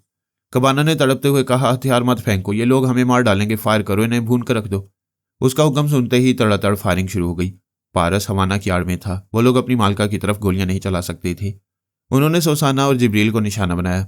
वह दोनों अपने जिस्मों पर गोलियां खाते हुए बिल्कुल सामने आकर जवाबी फायरिंग कर रहे थे और लाशों के ढेर लगाते जा रहे थे। सिर्फ 3 मिनट में मैदान साफ हो गया। तमाम गार्ड्स मारे गए। सुसाना और जिब्रील आराम से खड़े हुए अपने जिस्मों से गोलियां निकाल कर कबाना के सामने फेंक रहे थे। कबाना ने अपना सर फर्श पर पटकते हुए कहा, ये मैं किस मुसीबत में फंस गया हूँ। सुपर मास्टर ने मुझे बुरी तरह फंसा दिया है। मुझे दौलत नहीं चाहिए, ताकत नहीं चाहिए, अरूज और इक़्तिदार नहीं चाहिए, मुझे सिर्फ जिंदगी चाहिए। मैं जिंदा रहना चाहता हूँ। पारस, मुझे जिंदगी की भीख दे दो। पारस बाल्टी में पानी भर लाया था और वो सारा पानी हवाना के मुंह पर फेंक रहा था। पहले वो किसमिसाई, फिर कराहते हुए आंखें खोलने लगी। पारस ने बाल्टी का बचा हुआ पानी मुंह पर मारा तो वो हड़बड़ाकर होश में आ गई। फटी फटी आंखों से एक एक को देखने लगी। उसका भाई कमांडर सेक्रेटरी जूलियस के साथ फर्श पर पड़ा हुआ था, तकलीफ से करा रहा था। दोनों के टखनों और पिंडलियों के पास लिबास के चीथड़े हो गए थे और खाल और गोश्त तेजाब से आधे गल गए थे। वो हैरत और सदमे से बोली, भाई ये क्या हो रहा है। वो कुर्सी से उठी, फिर कमजोरी के पास बैठ गई। 14 मुसल्ला गार्ड्स की लाशें इधर उधर पड़ी हुई थीं और ये मंजर बता रहा था कि बाजी पलट गई है। उसने आंखें बंद कर ली। आंखों पर यकीन नहीं आ रहा था। पारस ने कहा, तुम ख्वाब नहीं देख रही हो, यह हकीकत है और हकीकत आंख बंद करने से नहीं बदलती। उसने आंखें खोलकर कहा, सौदा करो, पीछा छोड़ने का क्या लोगे। पारस ने तड़ाक की जोरदार आवाज से एक थप्पड़ लगाया। उसका मुंह घूम गया। आंखों के सामने अंधेरा छा गया। उसके जबड़े हिल गए होंगे। बाछों से लहू रिसने लगा था। वो बोला, पीछा छोड़ने का कहती है, जबकि तू मुझे मेहमान बनाने के लिए पीछे पड़ गई थी। तेरा भाई सुसाना और जिब्रील के पीछे पड़ गया था। हमने क्या बिगाड़ा था तुम लोगों का? हमने तो भलाई की थी। सुपर मास्टर के ख्याल ख्वानी करने वाले को यहां से भगाकर तवील खून रेजी और जजीरे की तबाही से तुम्हें बचाया है। उसने 2 राइफलें उठाई, फिर एक एक राइफल कबाना और जूलियस के सामने फेंकते हुए कहा, जिब्रील, ये दोनों एक दूसरे को गोली मारेंगे। अगर ये ऐसा ना करें तो इन्हें तेजाब से गला देना। जवाना उठकर खड़ी हो गई। अपने भाई के लिए गिड़गिड़ाने लगी। पारस उसकी गर्दन पकड़कर धक्के देता हुआ उसे बेडरूम में ले गया। कमरे के बाहर कबाना और जूलियस की ऐसी चीखें गूंज रही थीं जैसे उन्हें ज़िबा किया जा रहा हो। हवाना भाई के पास जाने के लिए तड़प रही थी। पारस ने 10 मिनट बाद उसे जाने दिया। वह दौड़ती हुई कमरे से निकली। फिर भाई और जूलियस को देखते ही अपनी आंखों पर हाथ रख लिए हज़ियानी अंदाज में चीखने लगी। उन दोनों की खालें और गोश्त जगह जगह से गल गए थे। सिर्फ चेहरे सलामत थे ताकि पहचाने जा सकें। वह दोनों बिल्कुल साकित हो गए थे। आंखें बंद हो चुकी थीं। वह बेहोश हो गए थे या शायद मर चुके थे। वह जुनूनी होकर चीखें मार रही थी, अपने बाल नोच रही थी, अपने कपड़े फाड़ रही थी। पारस ने कहा, तैयारे की आमद तक खूब मातम कर लो, फिर हम तुम्हें यरगमाल के तौर पर जजीरे से ले जाएंगे ताकि तुम्हारे फौजी बदमाश हमें नुकसान न पहुंचा सकें। वह अलग फाड़ कर बोली, तुम जजीरे में क्यों आए? सुपर मास्टर आ जाता, कोई बदतरीन शैतान आ जाता, यहां जल्जला आ जाता, मुझे कैंसर हो जाता। तुम तो ना होते, तुम क्यों पैदा हो गए? और जब पैदा हो ही गए थे तो जजीरे में क्यों आ गए? हाय हाय, क्यों आ गए? पारस इत्मीनान से चलता हुआ दूसरे कमरे में चला गया। वह जिस्मानी एतबार से अजीब थी, लड़का भी थी और लड़की भी। दिमागी लिहाज से गरीब थी। उसका गरीब दिमाग अपने ही वजूद को समझ नहीं पाता था। यूं दुश्मनों ने उसे अजीबोगरीब बनाकर मेरे पास पहुंचा दिया। जॉनी सबसे पहले पेरिस एयरपोर्ट के रेस्तोरां में मुझे मिला। 15 मिनट के बाद ही वो लेडीज टॉयलेट में चला गया। इसके बाद वो जॉनी नजर नहीं आया। त्यारी के पास जीना नजर आई। मैंने समझा वो जॉनी की हमशक्ल बहन होगी, लेकिन जीना को जॉनी के जिक्र से सख्त नफरत थी। फिर स्विट्जरलैंड में जीना मेरे कॉटेज के दूसरे किराएदार की हैसियत से मिली। तब मुझे यकीन हुआ कि उसके दिमाग में कोई दुश्मन ख्याल ख्वानी करने वाला मौजूद रहता है और उसके जरिए मुझे ट्रैप करना चाहता है। मैं जीना के ख्यालात पढ़ने उसके दिमाग में पहुंचा तो हैरत अंगेज इंकशाफ हुआ। उस वक्त वो लड़की से लड़का बन रही थी। यानी वो 12 घंटे तक लड़की रहती, फिर अगले 12 घंटे के लिए लड़का बन जाती। फिर पता चला कि उसके दिमाग में छुपने वाला पास्कल है और मास्क मैंने उस बेचारी का ब्रेन वॉश कराया है और उसके दिमाग में ऐसा सिस्टम कायम किया है जिसके मुताबिक वह दिन के 10 बजे से रात के 10 बजे तक पूरे होशो हवास में लड़की रहती है, फिर रात के 10 बजे से सुबह 10 बजे तक के लिए लड़का बन जाती है। उसने रूसी सीक्रेट एजेंट की हैसियत से कई गैर मुल्की राज चुराई हैं। ये बातें मुझे सोनिया ने बताई थी कि 3 माइक्रो फिल्मों में जीना की साफ तस्वीरें हैं। वो कहीं लड़के के रूप में और कहीं लड़की के रूप में नजर आती है। फिल्मी रिपोर्ट के मुताबिक वो दुनिया की मासूम तरीन खतरनाक जासूस है। उसके अंदर ऐसी कुछ बातें और सलाहियतें हैं कि वो फौलादी असाब रखने वाले असूल पसंद अफराद को भी अपनी तरफ खींच लेती है। रूस, अमेरिका, फ्रांस और जापान की बड़ी बड़ी सियासी और सरकारी शख्सियात के साथ उसकी तस्वीरें मौजूद हैं। जीना के करीब रहने से मुझे नुकसान पहुंच रहा था, लेकिन उसकी कशिश ने मुझे ऐसा जकड़ लिया था कि वो दूर होती तो मैं बेचैन हो जाता। जब मैं तन्वीमी नींद में डूबा हुआ था तब फ्रांस के फौजी उसे मेरे कॉटेज से गिरफ्तार करके ले गए, क्योंकि माइक्रो फिल्मों के जरिए उसके जासूसा होने के कई सबूत मिल चुके थे। मैंने बेदार होने के बाद उसके दिमाग में पहुंचकर देखा। फौजी अफसरान उसे टॉर्चर सेल में ले जाकर पूछ रहे थे कि वो खास तौर पर किस मुल्क के लिए काम कर रही है। वह शऊरी तौर पर नहीं जानती थी कि किसके लिए काम करती है। वो बेचारी तो अपने बारे में भी सही मालूमात नहीं रखती थी। फौज के अफसरान ये मानने को तैयार नहीं थे कि उसका ब्रेन वॉश किया गया है। उन्होंने हकीकत को गुलवाने के लिए उसे बिजली के झटके पहुंचाए। वो तीसरे झटके में बेहोश हो गई। बाद में पता चला वह बेहोश नहीं हुई थी, अपने कमरे में आने वाली नर्स को बेहोश करके उसके कपड़े पहनकर मिलिट्री अस्पताल से फरार हो गई थी। जब मुझे मालूम हुआ तो मैं उसकी तलाश में कॉटेज से बाहर जाने के लिए तैयार हो गया। ऐसे ही वक्त वो मेरे कॉटेज में आ गई। ये मेरे लिए खुशी की बात थी। जिसे फ्रांस की पुलिस और फौज तलाश कर रही थी वो मेरे पास आ गई। मुझे देखते ही दोनों बाहें फैलाकर मेरी तरफ दौड़ते हुए बोली, मुझे छुपा लो, 10 बजने में सिर्फ 3 घंटे रह गए हैं। मैं 3 घंटे बाद मर जाऊंगी। मरने से पहले तुम्हारी आगोश में तमाम सांसें पूरी कर लेना चाहती हूँ। फिर वो आकर मेरे कदमों में गिर पड़ी। ये मोहब्बत करने वाले जानते हैं कि ऐसी मोहब्बत करने वाली पर कितना प्यार आता है, जिसे दुश्मन बार बार जुदा करते हो और वो बार बार पलटकर गले लगने आ जाती हो। मैंने उसे कदमों से उठाकर गले से लगा लिया। उसे दीवाना होकर प्यार करने लगा और प्यार करते करते दीवाना होने लगा। मैं हैरान था कि वो क्या आशय है। पहले मैंने एक नाजुक से छोकरे के रूप में उसे देखा, फिर उसे होश उड़ा देने वाली छोकरी के रूप में हासिल कर लिया, लेकिन वो इसके अलावा भी बहुत कुछ थी। जब हम गुमशुदा त्यारे वाले अड्डे में गए थे तो वहां दुश्मनों से अच्छी खासी फाइट हुई थी। वहां मैंने जॉनी को जबरदस्त अंदाज में लड़ते देखा था। उसके कराटे, पंच, समरसॉल्ट और फ्लाइंग किक वगैरह से पता चल गया था कि उसने बचपन से बाकायदा तरबियत हासिल की है। फिर माइक्रो फिल्मों के जरिए पता चला वो सीक्रेट एजेंट है। इसके बाद इंकिशाफ हुआ वो जबरदस्त कुव्वत इरादी और गैर मामूली कुव्वत बर्दाश्त रखने वाली लड़की है। ऐसी लड़कियां शाज़ो नादिर ही देखने में आती हैं जो बेहद जिस्मानी और दिमागी तकलीफ उठाकर मिनटों में नॉर्मल हो जाती हैं। जीना को जबरदस्त बिजली के झटके पहुंचाए गए। बड़े बड़े मुजरिम एक ही झटके में अंदर की बात उगल देते हैं। बिजली के दूसरे झटके में कई मिनट तक बोलने के काबिल नहीं रहते और तीसरे झटके के बाद घंटों बिस्तर से उठने का हौसला नहीं पाते। लेकिन जीना ने कुव्वत बर्दाश्त की हैरत अंगेज मिसालें पेश की थीं। बिजली का तीसरा झटका लगने के आधे घंटे बाद ही मिलिट्री अस्पताल से फरार होकर मेरे पास पहुंच गई। 2 घंटे गुजर गए थे। कोई पुलिस वाला या फौजी हमारे दरवाजे पर नहीं आया। जीना ने घड़ी देखी, फिर मुझसे लिपट कर बोली, 10 बजने में अब सिर्फ आधा घंटा रह गया, मैं मर जाऊंगी। तुम नहीं मरोगी, सिर्फ गुम हो जाओगी। कल सुबह 10 बजे आंख खोलोगी तो खुद को इसी तरह मेरी आगोश में पाओगी। वो खुश होकर बोली, सच कह रहे हो? कल सुबह 10 बजे तक तुम इसी तरह मुझे आगोश में छुपाए रहोगे? हाँ, तुम्हें अपनी जान से लगाए रखूंगा। मैं मर जाऊंगी, गुम हो जाऊंगी या अपनी जात से गाफिल हो जाऊंगी तो तुम मेरे साथ क्या करते रहोगे? प्यार करता रहूंगा। हाय, मगर मुझे खबर नहीं होगी। मैंने उसे हमदर्दी और मोहब्बत से देखा, फिर पूछा, तुम मुझ पर कितना भरोसा करती हो? मैं सिर्फ तुम पर भरोसा करती हूँ। और मेरा कौन है? कोई नहीं है। मेरा अपना वजूद भी काबिल एतमाद नहीं। तो फिर मेरी बात का एतबार करो। तुम्हारा ब्रेन वॉश किया गया है और तुम्हारे दिमाग में दोहरी शख्सियत को नक्श किया गया है। मेरे साथ ऐसा क्यों किया गया है? मैं अभी बताता हूँ। तुम्हारा ब्रेन वॉश करके तनवीमी अमल के जरिए दिमाग में ये बात बिठा दी गई है कि तुम दिन के 10 बजे से रात के 10 बजे तक जीना नामी लड़की रहोगी और रात के 10 बजे से सुबह 10 बजे तक जॉनी नाम का लड़का बन जाओगी। वह हैरानी और बेयकीनी से मेरा मुंह देख रही थी। मैंने पूछा, तुम्हें यकीन नहीं आ रहा? मैं तुम्हें कभी झूठा समझ ही नहीं सकती और तुम्हारी इस बात से ये बात समझ में आ रही है कि लोग मुझे जॉनी या उसकी हमशक्ल क्यों कहते हैं। मैंने कहा, शाबाश, इसका मतलब यह है कि वो ख्याल ख्वानी करने वाला अभी तुम्हारे दिमाग में नहीं है। अगर होता तो तुम्हें अपनी अकल से यूं सोचने ना देता। मैं तुम्हारी बातों पर पूरी तरह भरोसा करते हुए यह भी समझ रही हूं कि रात 10 बजे के बाद मैं जॉनी नाम का लड़का बन जाती हूँ। शाबाश, और सोचो। इन लम्हात में तुम्हारी अकल जो कह रही है वो जुबान से बोलती जाओ। वह चुप होकर खला में तकने लगी। मैं समझ गया गड़बड़ है। फौरन उसके दिमाग में पहुंचा। पास्कल सोच के जरिए कह रहा था, ये मैं क्या कह रही हूँ? ब्रायन से 2 दिन की दोस्ती और मैं उसकी उल्टी सीधी बातों पर यकीन कर रही हूँ। मैं अपनी अकल से नहीं, अपने यार की अकल से सोच रही हूँ। मैंने कहा, पास्कल, तुम जीना की आवाज़ और लहजे में बोलते हो और ये बेचारी तुम्हारी बातों को अपने दिमाग की सोच समझने लगती है। मैं तुम्हें एक अकल की बात समझाता हूँ। हर इंसान पर बुरा वक्त आता है। एक बार तुम पर भी आया था। तुम यहाँ फौजी छावनी के एक तय खाने में कैदी थे। मैं चाहता तो टेलीपैथी के जरिए तुम्हें दिमागी अजियतें पहुंचाता और तनवीमी अमल के जरिए अपना मामूल बना लेता, लेकिन सोनिया ने ईमानदारी से तुम्हें दिमागी झटके पहुंचाए बगैर मास्कमैन के पास वापस भेज दिया। पास्कल ने कहा, हमने भी जो परेशान किया है उसे दिमागी नुकसान नहीं पहुंचाया, बल्कि उसे बेइंतहा ज़हीन और मामला फहम बना दिया है।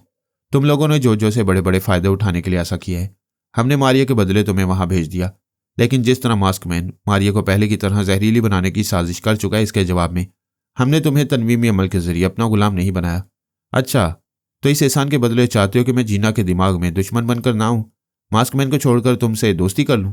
अगर मास्कमैन से छुड़ाना होता तो हम तुम्हें कैद रखते और तुम्हारी डमी उसके पास भेज देते। मैं ये भी नहीं कहता कि मुझसे दोस्ती करो, सिर्फ एक नेकी करो। ये नेकी तुम्हारे किसी बुरे वक्त में काम आएगी, जिस तरह हमने तुमसे नेकी की थी, फिर किसी बुरे वक्त में तुम्हारे साथ भलाई करेंगे। मेरी बात खत्म होते ही जीना मेरी आगोश से निकल गई। बेड से उतरकर कालीन पर दोजानू हो गई। तब ख्याल आया कि 10 बज गए हैं। मैं जल्दी से उठकर अलमारी के पास गया, उसे खोलकर लड़कों वाले कपड़े और दूसरा लिबास निकाला है। फिर वो सब कुछ उसके करीब रखकर दूसरे कमरे के गोशे में चला गया। वो कालीन पर दोजानू होने के बाद सजदे के अंदाज में झुक गई थी। उसने दोनों हाथों से सर को थाम लिया था, आंखें बंद कर ली थी। उसके दिमाग में आवाज उभर रही थी, मैं मर्द हूं, मेरा नाम जॉनी है, अभी मैं अंधेरे में हूं। जब आंखें खोलूंगा तो मेरे चारों तरफ रोशनी होगी। मैं खुद को उसी कॉटेज में पाऊंगा जहां सुबह एक फौजी अफसर मुझे छोड़ गया था। पास्कल उसके दिमाग में बोल रहा था और जॉनी को याद आ रहा था कि वो ब्रायन वुल्फ यानी मेरे साथ स्विट्जरलैंड से पेरिस आया था। यहाँ ब्रायन वुल्फ के कहने पर फौजी जवानों से एक कमरे में नजरबंद रखने के लिए ले गए थे। वहां से एक अफसर उसे गाड़ी में बिठाकर इस कॉटेज में ले आया था। यहाँ पहुंचते ही वो बिस्तर पर आकर सो गया था और अब उसकी आंखें खुल रही थीं। जॉनी ने आंखें खोल दी, फिर आहिस्ता आहिस्ता सर उठाकर देखने लगा। उसे वही कॉटेज, वही बेडरूम दिखाई दे रहा था। फिर उसकी नज़र मुझ पर पड़ी। वो खुशी से उछलकर खड़ा हो गया। वुल्फ, मेरे दोस्त। वो दोनों बाजू फैलाए दौड़ता हुआ आया, फिर मुझसे लिपट गया। मैं उसे लिपटाए हुए थोड़ा सा यूं घूम गया कि वो एक आईने में नजर आने लगा। मैंने कहा, जरा आईना देखो। उसने आईने में खुद को देखा, फिर चौंक गया क्योंकि उसके सर पर लड़कियों वाले सुनहरे बालों की विग थी। वो परेशान होकर बोला, मैं जब भी 10 बजे रात को आंख खोलता हूँ मेरे सर पर विग होती है और जिस्म पर लड़की का लिबास होता है। आखिर ऐसा क्यों होता है? वो मुझसे अलग होकर सर से विग नोचकर फेंकना चाहता था। मैंने अलग होने नहीं दिया। उसे अच्छी तरह जकड़ कर कहा, तुम्हारा सीना मेरे सीने से लगा धड़क रहा है, जरा सोचो, जरा समझो। अगर तुम लड़के हो तो लड़की की तरह सीना क्यों धड़क रहा है? वो परेशान होकर अलग होना भूल गया। क्या मैं उसके हवास पर छा रहा था? ये मालूम करने के लिए उसके दिमाग में पहुंचा। पास्कल उसकी सोच में कह रहा था, नहीं, मैं लड़का हूं, मेरे सीने की धड़कन लड़की जैसी नहीं है। वुल्फ की नीयत खराब है, ये मुझे लड़की बनाना चाहता है। मैं भी पास्कल के मुकाबले में डट गया। जॉनी की सोच में बोला, नहीं, वुल्फ की नीयत खराब नहीं है, ये मेरा ऐसा दोस्त है जिसकी तरफ बेख्तियार दिल खिंचा जाता है। अभी मैं सीने से लगकर धड़कते हुए बदन को अच्छी तरह समझ रहा हूँ। ये मेरे पास लड़की का बदन है। पास्कल ने उसकी सोच में कहा, यह झूठ है, मेरा बदन लड़की का नहीं है। मैं हमेशा अपने बदन को भूल जाया करता हूँ, आज भी भूल रहा हूँ, और भूलने के लिए इसके सीने से अलग होना चाहिए। पास्कल उसके दिमाग में रहकर उसे मुझसे अलग करने की कोशिश करने लगा। मैं भी उसके दिमाग में था। उसके अंदर जज्बात भड़का रहा था और वह जज्बों में बहता जा रहा था। चूंकि जॉनी मेरी तरफ माइल था, इसलिए पास्कल कमजोर पड़ रहा था। वो जॉनी को सांस रोकने पर मजबूर करके मुझे दिमाग से निकाल सकता था, लेकिन उसके सांस रोकते ही वो भी बाहर हो जाता। उसका कुछ भला ना होता। जॉनी तो मेरा दीवाना था। वो मेरी ही बातें सुनता और तस्लीम करता रहता, और जिस तरह आधा घंटा पहले जीना मेरी बातें तस्लीम कर रही थी। पास्कल ने जब उसे अपनी गिरफ्त से निकलता देखा तो कमीनगी पर उतरा। उसने अचानक उसके दिमाग को झटका पहुंचाया। जॉनी के हलक से चीख निकली।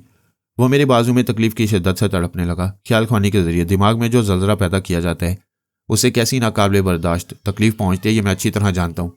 मैंने गुस्से से कहा, पास्कल, तुम अपनी उम्र कम करते जा रहे हो। मैं तुम्हें आखिरी वार्निंग दे रहा हूँ।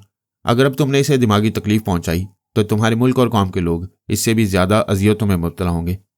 मैं उसे वार्निंग देकर जॉनी के दिमाग में आया ताकि उसकी तकलीफ कुछ कम कर सकूं, लेकिन मैंने महसूस किया वो दिमागी तौर पर पुरसुकून था और सोच रहा था। मुझे यूं लगा है जैसे थोड़ी देर पहले कुछ लोग मुझे बिजली का झटके पहुंचा रहे हैं। जॉनी के ऐसा सोचने का मतलब यह था कि उसे टेलीपैथी का झटका पहुंचने से बिजली के वो झटके याद आए थे जो जीना को पहुंचाए गए थे। यूं समझा जाए तो वो जॉनी नहीं था, वही जीना थी जो गैर मामूली कुव्वत बर्दाश्त की हामिल थी। 3 बार बिजली के झटके खाने के बाद बिस्तर पर उठकर बैठ गई थी। टेलीपैथी के झटके से भी उसे लम्हाती तकलीफ पहुंचती थी, फिर चंद सेकंड बाद ही उसे आराम आ गया। पास्कल उसके दिमाग में रहकर ये तमाम बातें समझ रहा होगा और सोच रहा होगा कि दूसरी बार दिमाग में जलजला पैदा करेगा तो उसे बिजली के झटकों के साथ अपने अंदर की जीना भी याद आ जाएगी। शायद इसलिए अब उसे नहीं छेड़ रहा था।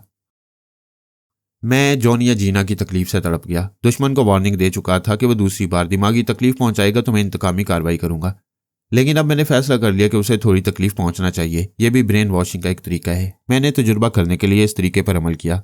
फिर खुद ही अपनी जाने हयात को एक दिमागी झटका पहुंचाया। उसके हलक से फिर एक चीख निकली। इसके साथ ही उसकी दिमागी आंखों के सामने बिजली के झटके दिए जाने का मंजर रोशन होकर बुझ गया। मैंने उसकी दुखती हुई सोच में कहा, हाँ मुझे याद आ रहा है, मैं लड़का नहीं हूँ, लड़की हूँ। वो फौजी अफसर मुझसे हकीकत को गुलवाने के लिए बिजली के झटके पहुंचा रहे थे।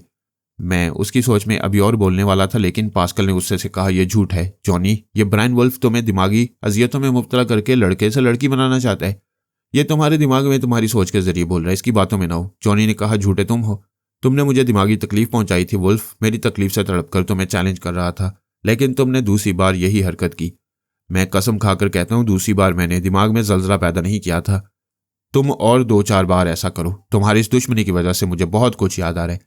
मुझे यकीन होता जा रहा है कि मैं लड़की हूं और मेरा नाम जीना है। मैंने इस बार जुबान से कहा, मेरी जीना के अंदर छुप कर रहने वाले शैतान, तूने इसे दूसरी बार भी दिमागी तकलीफ पहुंचाई है। मैं तुझसे जरूर इंतकाम लूंगा। वो बोली, इंतकाम ना लो, इसका शुक्रिया अदा करो और 30 झटके की फरमाइश करो। पता नहीं खुदा ने मुझे किस मिट्टी से बनाया है। मैं जिस्मानी और दिमागी तकलीफ से महज चंद लम्हों के लिए परेशान होती हूँ, फिर यूं लगता है जैसे कुछ हुआ ही नहीं। मैंने कहा, अब ये बात समझ में आती है कि मास्कमैन के पास ब्रेन सर्जरी के माहिरीन हैं। उन्होंने जोजो जैसी बचकाना जहन रखने वाली लड़की को हैरत अंगेज तौर पर ज़हीन बनाया है।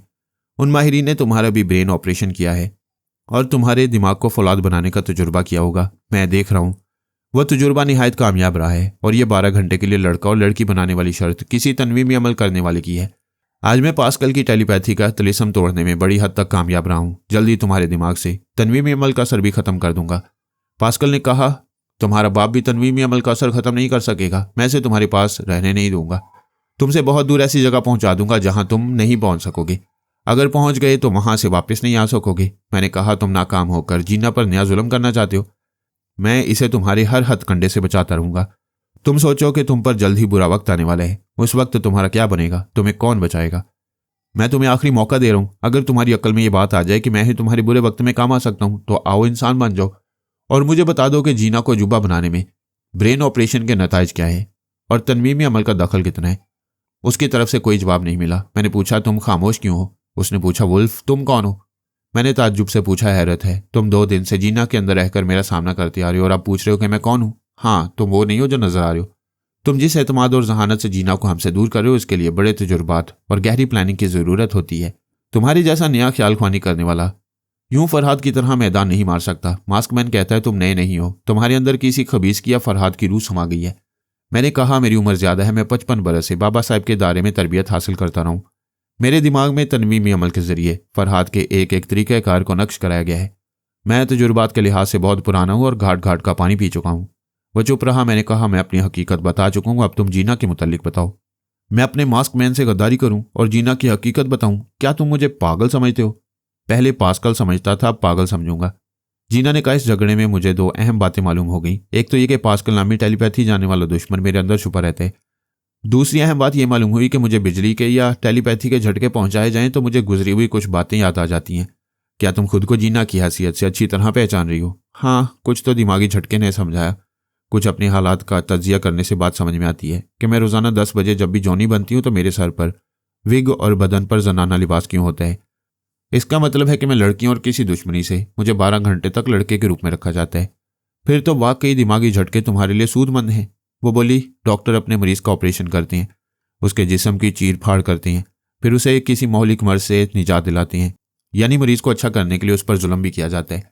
मेरे दोस्त, तुम भी मुझ पर जुल्म करो, यानी मैं तुम्हें जहनी झटके पहुंचाऊं। हाँ, दुश्मन से इसकी तवक्को नहीं है, एक दोस्त ही ऐसा कर सकता है। आओ, मोहब्बत से मुझ पर जुल्म करो। उसके दिमाग में पास्कल ने कहा, वुल्फ ऐसी हमाकत ना करना। जीना के दिमाग में जो धुंध छाई हुई है उसे रहने दो, वरना धुंध साफ होगी तो ये लड़की तुम्हारे लिए मौत बन जाएगी।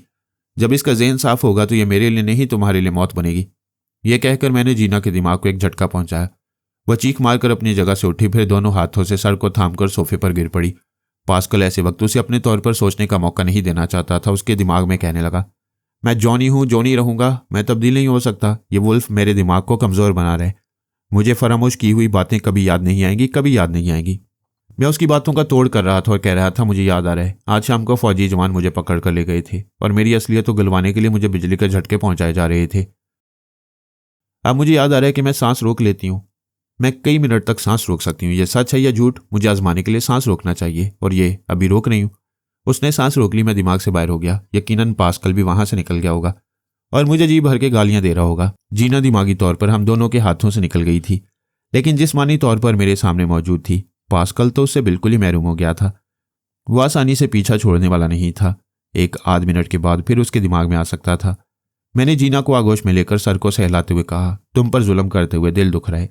मैं समझता हूँ वो शैतान पीछा छोड़ दे तो तुम्हें टेलीपैथी के झटकों की ज्यादा जरूरत पेश नहीं आएगी। उसने फिर सांस रोक ली। मैंने पूछा, क्या वो आया था? उसने इस बात में सर हिलाया। मैंने कहा, फिलहाल उसे दूर रहने का यही तरीका है।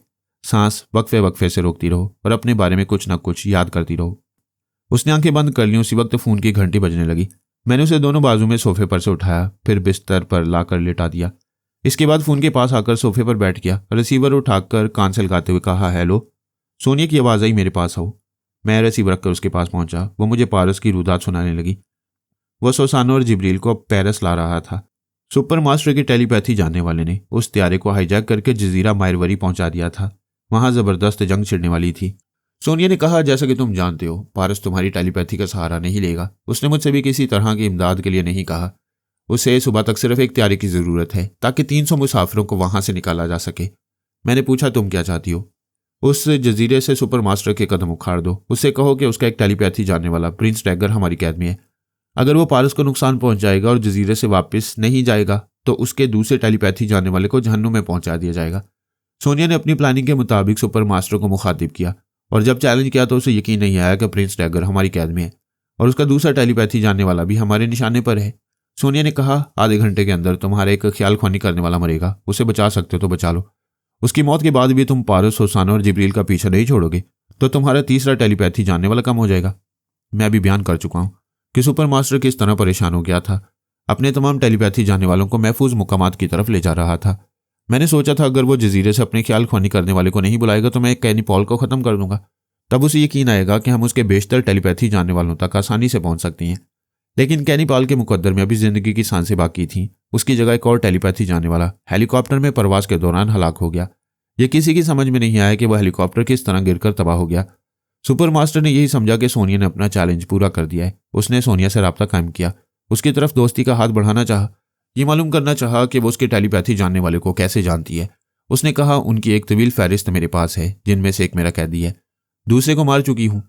अगर अब भी तुमने जजीरा खाली नहीं किया तो हर 15 मिनट के बाद तुम्हारा एक टेलीपैथी जानने वाला मरेगा। इस चैलेंज का खातिरख्वाह नतीजा निकला। सुपर मास्टर ने मार्टिन रसल को जजीरे की तरफ जाने से रोक दिया। इसके बाद पारस जजीरे में क्या करता रहा ये मैं नहीं जानता। मैंने जीना के पास आकर देखा, वो गहरी नींद में थी। मैं चुपचाप उसके दिमाग में जाकर अंदर होने वाली तब्दीलियों को समझ सकता था, लेकिन यह काम सुबह से पहले किसी वक्त भी हो सकता था। अब इससे भी ज्यादा जरूरी एक काम था। मैं मिस जोरा जोरी के पास पहुंच गया। कैनी पॉल के जरिए जोरा जोरी के दिमाग में भी पहुंचने का मौका मिल गया। वो बुखार में तप रही थी। ऐसी हालत में ना सांस रोक सकती थी, ना मेरी सोच की लहरों को महसूस कर सकती थी। उसे मिलिट्री हेडक्वार्टर के अंदर एक अस्पताल में पहुंचाया गया। उसे यह खबर मिल गई कि सोनिया ने हेलीकॉप्टर में सफर करने वालों को अपने चैलेंज के मुताबिक हलाक कर दिया है। उस हेलीकॉप्टर में सुपर मास्टर का एक टेलीपैथी जाने वाला था। जोरा जोरी उस वक्त से परेशान थी जब एम्बुलेंस के पिछले हिस्से में कैनी पॉल ने उसे राइफल दिखाकर बोलने पर मजबूर किया था और वो बेख्तियार बोल पड़ी। अगर सेहतमंद होती तो कैनी पॉल से डटकर मुकाबला करती। उसने तरबियत हासिल करने के दौरान अपनी हिफाजत करने के बहुत से गुर सीखे थे, लेकिन बीमारी की हालत में खुद को दुश्मनों से महफूज रखने के गुर अभी उसे सिखाए नहीं गए थे, इसलिए वो अपनी आवाज़ सुनाने पर मजबूर हो गई। मैं उसके चोर ख्यालात पढ़कर मुतमईन हो गया। वो किसी से ये कहने वाली नहीं थी कि कैनी पॉल ने उसे जबरन बोलने पर मजबूर किया। ये बात सुपर मास्टर को मालूम हो जाती तो वो उसका ब्रेन वॉश करा देता, उसके दिमाग से टेलीपैथी के इल्म को मिटा देता ताकि हम उसे आलाकार बनाकर अपने मकासद के लिए इस्तेमाल न कर सकें। यही खौफ कैनी पॉल को था, इसलिए वो खामोशी से मेरा मामूल बना हुआ था। टेलीपैथी ऐसा मुनफरिद और गैर मामूली इल्म है जो किसी भी ख्याल ख्वानी करने वाले को सबसे अफजल, बरतर और नाकाबिले शिकस्त बनाता है।